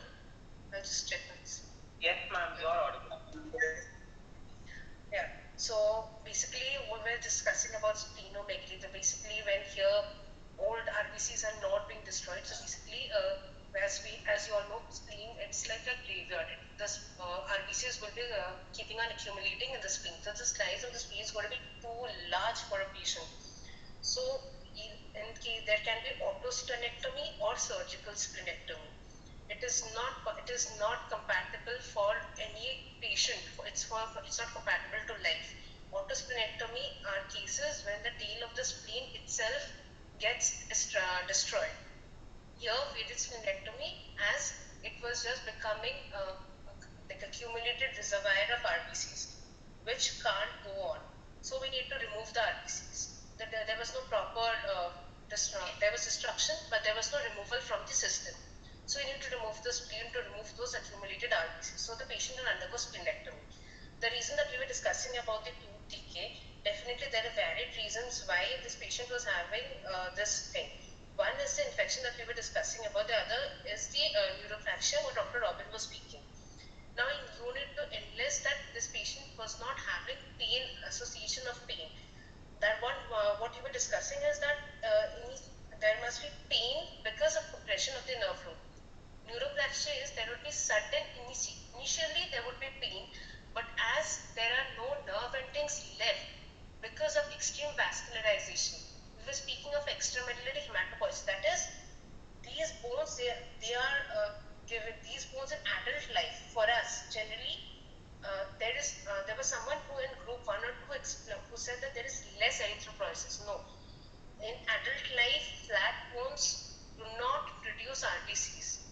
That's only the bone marrow. But in these cases where you're compromising spleen, your RBCs need to be formed. So where are they? What are the places where the RBCs are formed? We already discussed that these are the flat bones of the cranium, like the frontal bones, your zygomatic arches of the sternum, where the epiphysis of a bone starts producing RBC. There's erythropoiesis going on. So basically there is expansion of the bone marrow, due to which there is malocclusion of the teeth. We did not go into explanation of the symptoms because it would take time. We did show you radiographic images that where is the teeth is maloccluded. Why is it? Because of extreme vascularization, and therefore you are susceptible to more infections. And this is a complete cycle. You cannot just point out this is one reason and that is one reason. So when any area is more vascularized, you are prone to more infection, and above that your spleen is removed. So how are you going to fight an infection? So even in any very trivial trauma, trivial case, you would be having an infection and no pain. It was written, and this explains the neurotraction. There would be certain initial pain, but in a long course of time, there would be no pain as your nerve endings are cut through. So there is no sensation, and therefore just a small infection had led to dental caries. That is also in an 18-year-old male. I hope this is clear. Yeah. Do you have any more questions you would like to answer? For any symptom. Yes, I do have a question. Ma'am, excuse me. Why do you call the hematopoiesis in the skull bone to be extramedullary? Aren't medullary cavities located within the skull bones, even if they are flat bones? They do have red bone marrow, right? First tell me, from a bone marrow hematopoiesis, what do you mean by hematopoiesis? Which area from a bone marrow does hematopoiesis takes place? Then only I can red bone marrow. Red bone marrow. Do you know parts of a bone like you have epiphysis and diaphysis? Yes, ma'am. So is it epi or the dia which is involved? No, epiphysis. But does flat bones help in erythropoiesis? In adults, I'm speaking of adults, not neonates. What is this? Yes. Yes, ma'am. Jasmine, you asked the right question. Thank you. Listen, I told you that time only when we were discussing. There are the cortical ends and the medullary ends for the bone. Okay, medulla is the part which you are talking about. Here, what happens is the cortical portion starts expanding. That's why it's termed as extramedullary hematopoiesis. You read about it. Okay, ma'am, I get it. By medullary, you mean to say only the long marrow cavity that's there in the shaft of a long bone, and not the end, not the red bone marrow that's present in the clavicular part. Fine. Thank you, ma'am. I get it. Okay. So now, for a single symptom, there can be multiple reasons. So we have to think holistically. Okay. So now you are in medical college, so it cannot be like maths, like 2 plus 2 is equal to 4. So you have to think from different angles to the same symptom. Okay. So I think you enjoyed it a lot. I also enjoyed. So now so can we conclude the session? Okay. So today, please go and read about hemolytic disorders. Okay. So you will remember it for a long duration if you read it today only. Okay. Okay, thank you. Thank you everyone. Thank you. Thank you all the students. Thank you. Thank you.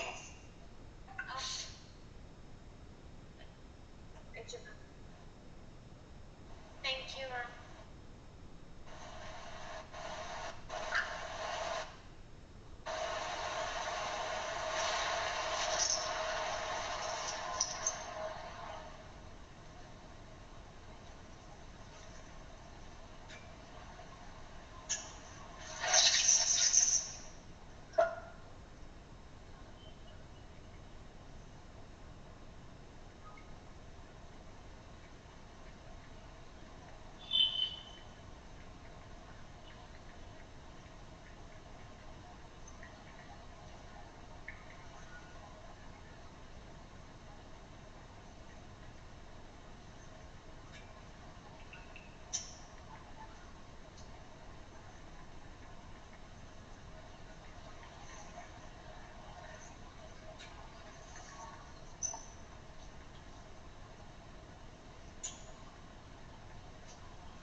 Excuse me.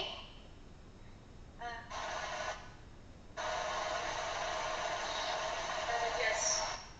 Andaka, right? Yes, ma'am. I had Aishi, ma'am. Yes. I had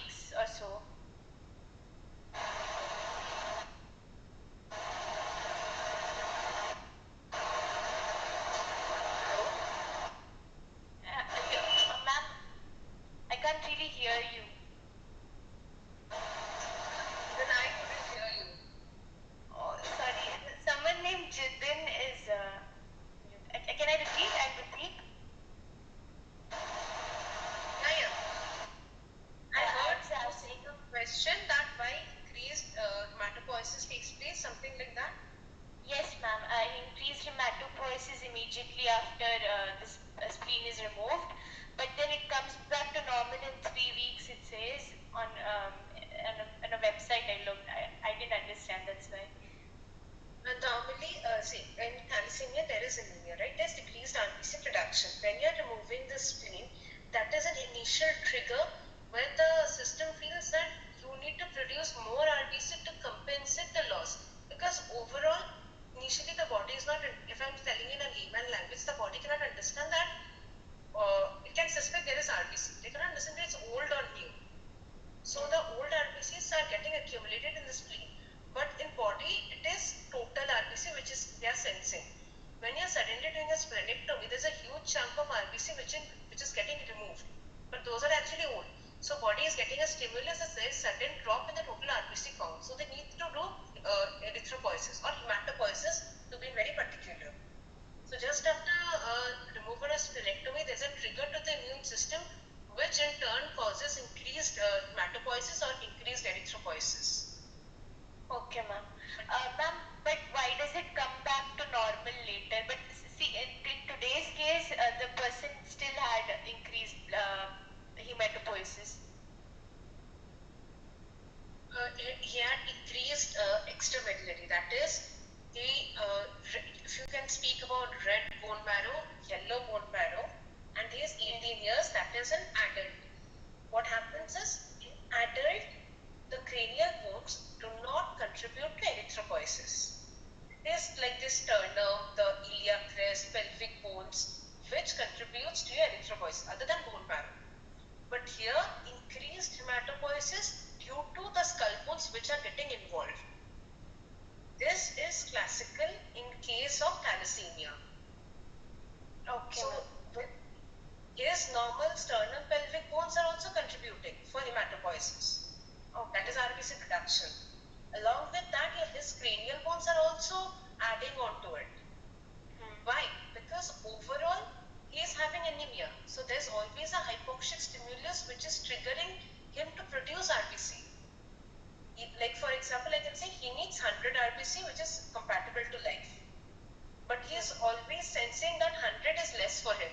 So he is always having it, I have to produce 110, 150. So his cranial bones are also producing RBCs.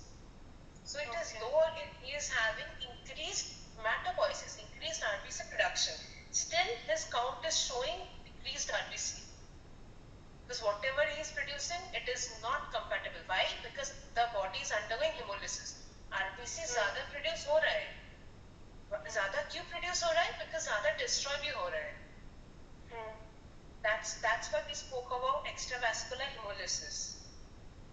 Okay, ma'am. Because of increased RBC destruction, the stimulus is always there for increased production. But due to this disbalance, he is having anemia. He is having hemolysis. The spleen is not there, so this hemolysis is taking place everywhere and increased in the liver. Hemolysis can't take place everywhere. It is increased in the liver. Yeah, and bone marrows also. Other hemolysis takes place if it is like later you would understand there are two ways of destruction of RBC. It can be intravascular within the compartments of blood vessel, which can be due to mechanical trauma. There are other immune system, complement system, their deficiency and all. Inside blood vessel is intravascular. Outside blood vessel like liver, these are extravascular. In this case, it is extravascular because it is the normal way how an RBC gets destroyed, like the macrophages and what you have learned. It is in the normal process, just the rate is more. Okay, ma'am. Thank you. Excuse me, ma'am. Hello. Ma'am, I had a doubt too. Yes, ma'am. Ma'am, for icterus, we saw the upper conjunctiva, right, with which we could give a diagnosis that the patient has jaundice, right? External appearance. I didn't get your question. External appearance? I'm like our SR and JR told us that icterus could be detected due to yellowing of the upper conjunctiva, which can be seen externally. And And how can pallor be detected without having that peripheral blood smear, or peripheral blood smear is necessary for detecting the pallor? Okay. When we went for general examination, you would see later that you do lower conjunctiva, you see, and you see the upper conjunctiva, right? In the lower conjunctiva, you see a pallor, because if you just even pull down your own eyes, the redness disappears now when you pull down the eye. No, I'm just showing you. If you're putting your eyes like this and see, you can see the blood vessels. But when you're putting your eyes above, you can see a white conjunctiva. So basically, you're seeing pallor in this way. You're seeing icterus above, because the yellowish deposition is not only in the upper, it is all throughout your eyes. But when your upper conjunctiva has been the best site for seeing icterus, because you're seeing against a white background. Even your yellowish tinge will be there in your lower, but you have blood vessels. So you have a white color, red color, and then you have to see a yellow color. When you'd be a pro in a clinician, that time you can see the yellowish tinge everywhere. But for starters, always it's best to detect a color against a white background. So we see icterus or jaundice in your upper sclera, and your lower conjunctiva is for your pallor. But that's a very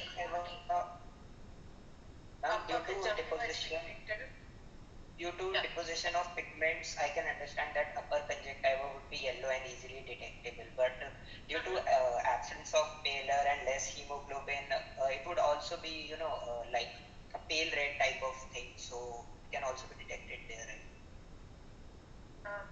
It would be very difficult just to explain to you, like you need to see patients to understand. Like even if I tell you, it won't be pale. Your pale is white. It's more white. So yellow would be any day more brighter against a white background. Yes. I know it's not very clear to you still, but I can't explain to you in a better way until you see 2-3 patients and see proper yellow deposition, or see a patient presenting to you with any.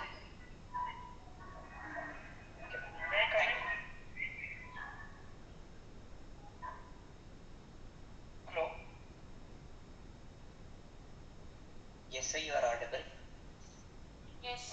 Actually, two things I want to make clear here. Okay, one is what is the reason for the splenectomy here. Okay, another thing is what is the extramedullary hematopoiesis. Okay, here the splenectomy is done because to prevent the excessive destruction of the RBC, which is happening in the spleen. That hemolysis is happening, right? Okay, there are different reasons. This is one of the major reasons. Excuse me, sir. Yeah.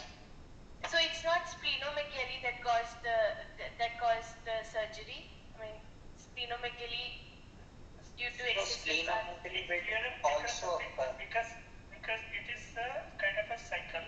For example, there is a defective hemoglobin. Okay, because of that there is a abnormal RBC that would be destroyed. Okay, in this spleen. Okay, sir. Then that would lead to splenomegaly.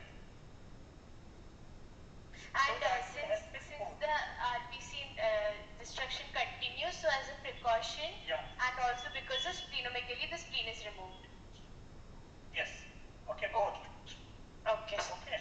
And another thing is what is the extramedullary hematopoiesis they were saying, no? Actually, here the extramedullary in the sense it's not in the normally it happens in the bone marrow, right? But yes, sir. If it happens other than the bone marrow, for example in liver and spleen, then we say it is extramedullary hematopoiesis.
after the spleen was removed? It was since the person was young, no? It happened because of the bone marrow hyperplasia. Okay, hyperplasia in the sense that the number, mainly the number size also. Okay, mainly the number of the cells which are there could be increased in the bone marrow. That is a bone marrow hyperplasia. To accommodate that, bone marrow expansion will be there. Okay, that would lead to it is as the child grows from birth, that would increase the deformity as the as it expands. Okay.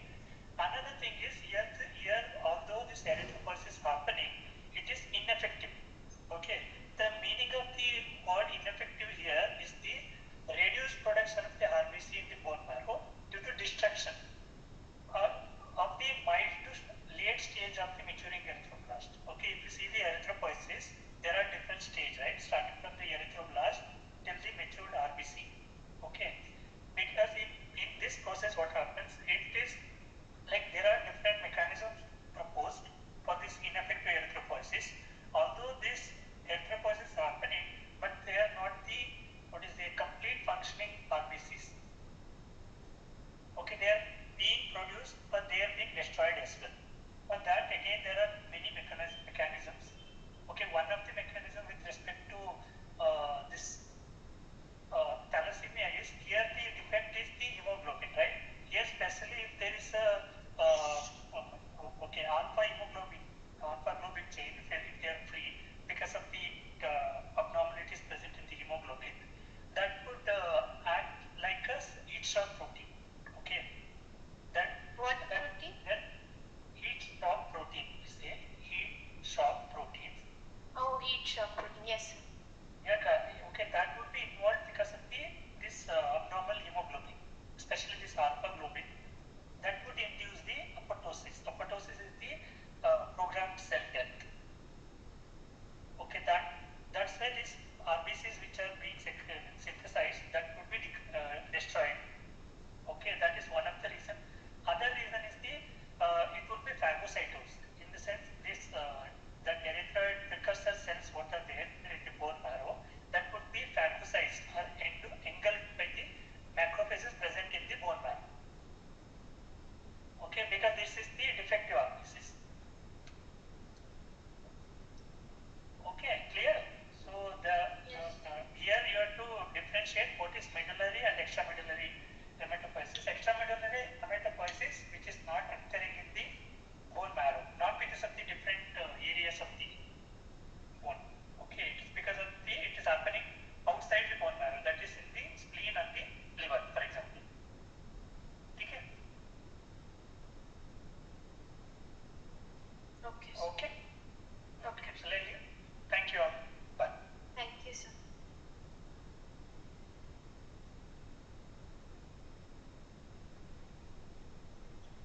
Do you all have any other questions? See, basically, so you need to know some terms as we have all continuously said, extramedullary hematopoiesis, and then we need to say about intravascular hemolysis. Like when we were discussing that time, that why do we say thalassemia? I think someone just asked the question.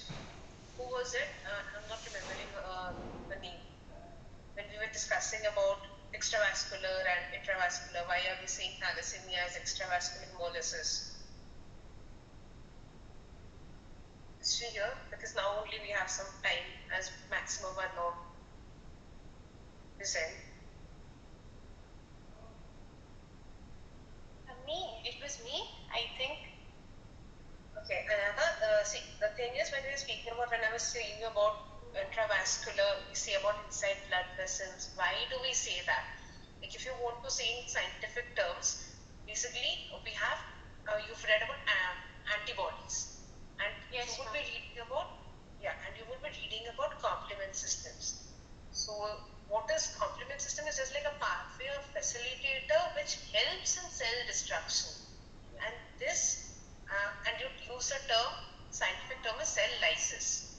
So cell lysis is helped by antibodies, which is present inside blood vessels, and this is the mechanism for intravascular hemolysis.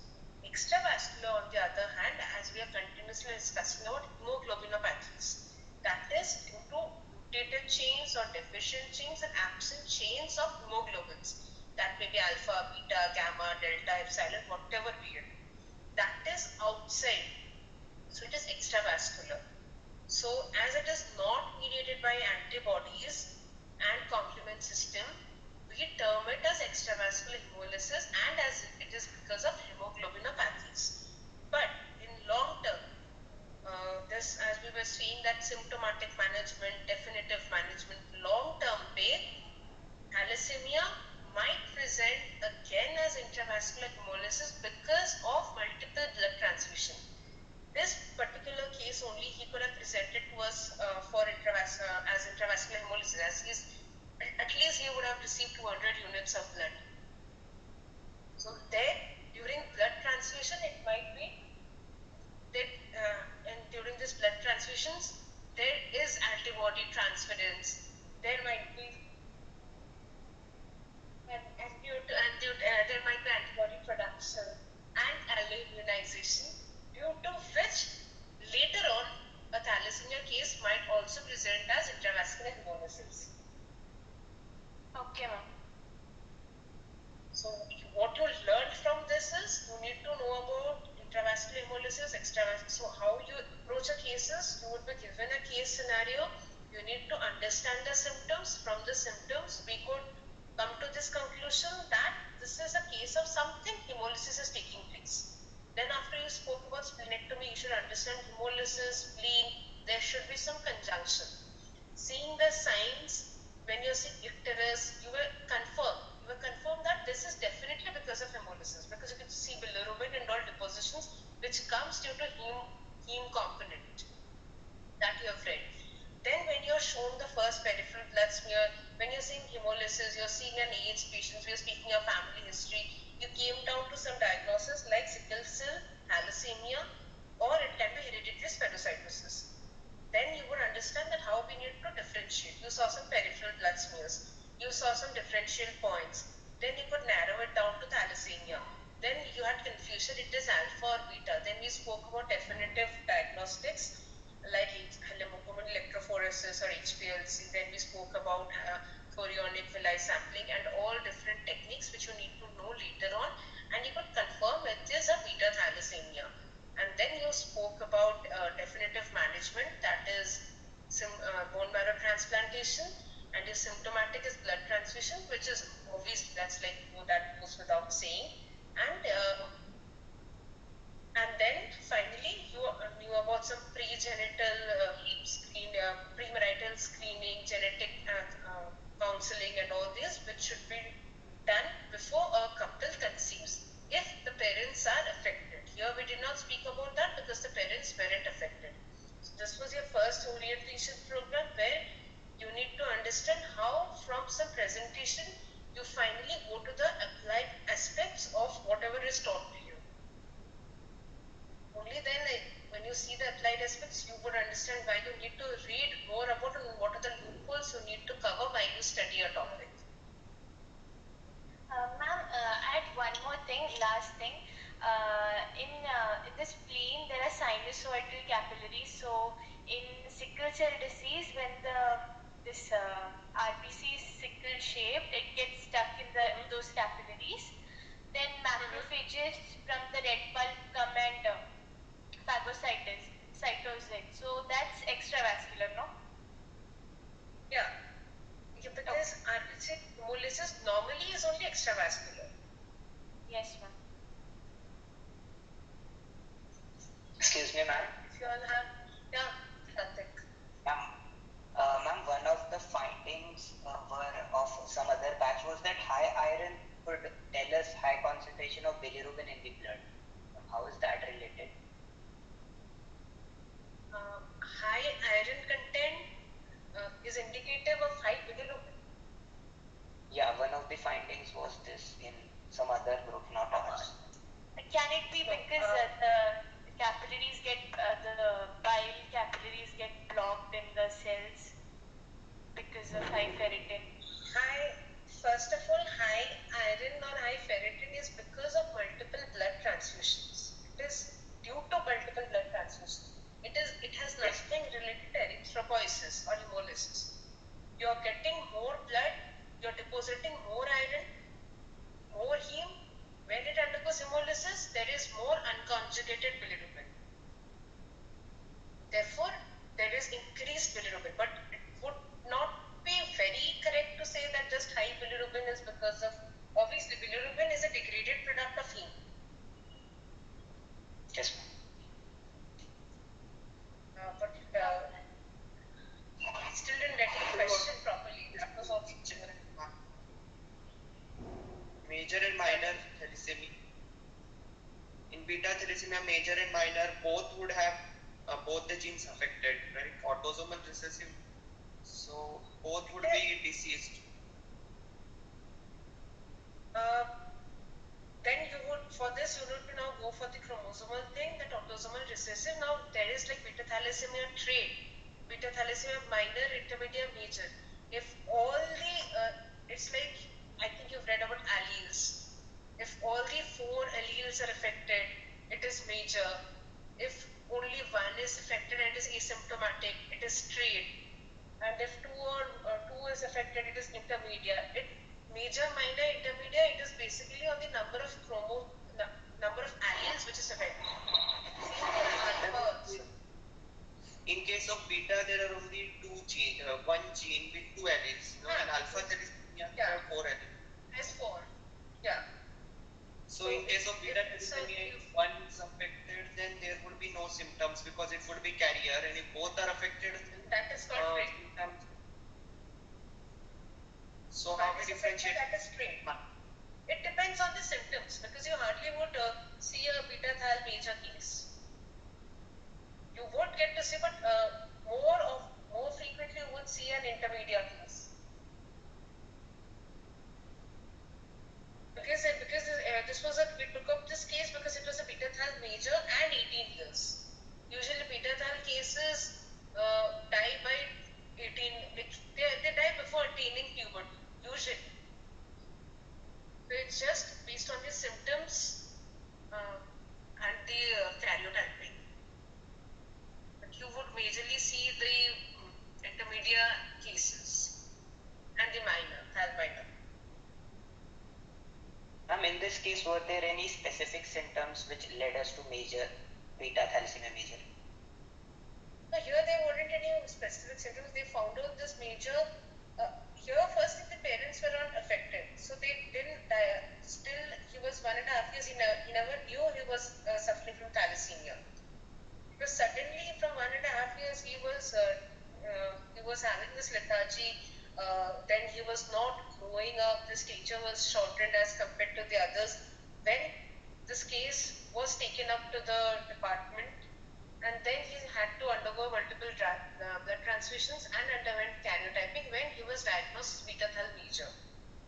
If you had seen the photographs, he hardly looked like a 5 or 6 years kid. Yes, ma'am. Yes, ma'am. Because of those, if you just even Google up photos of a thal minor case, or even go to the medicine OPDs, you would get to see how a thal minor case would present. He hardly doesn't have to receive, he would receive maybe 1 blood transfusion in 6 to 7 months, or maybe yearly.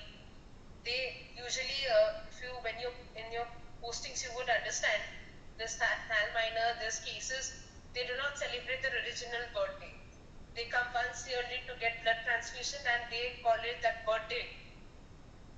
You would see cases, they term that day as birthday. So, but here this case, it has said that there's the multiple blood transfusions since 1.5 years. This would be indicative definitely of a thal major. Otherwise, for thal minor, they would have mentioned they had received maybe 10 units of blood since 1.5 years. Definitely, they would have given a particular number.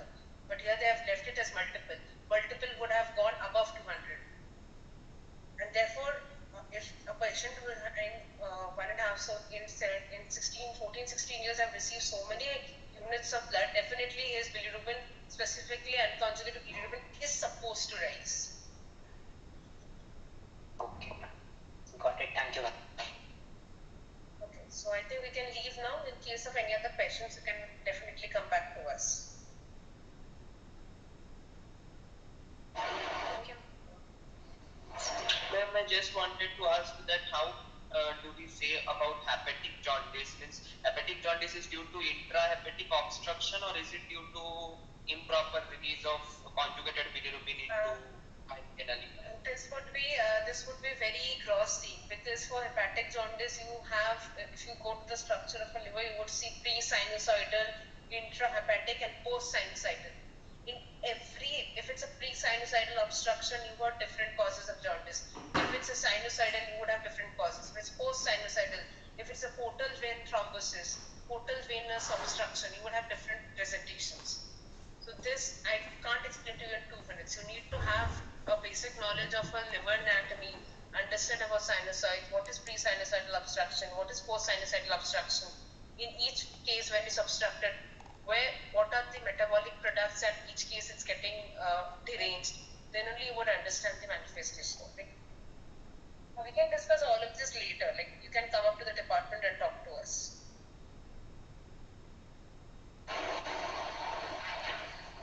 Yes.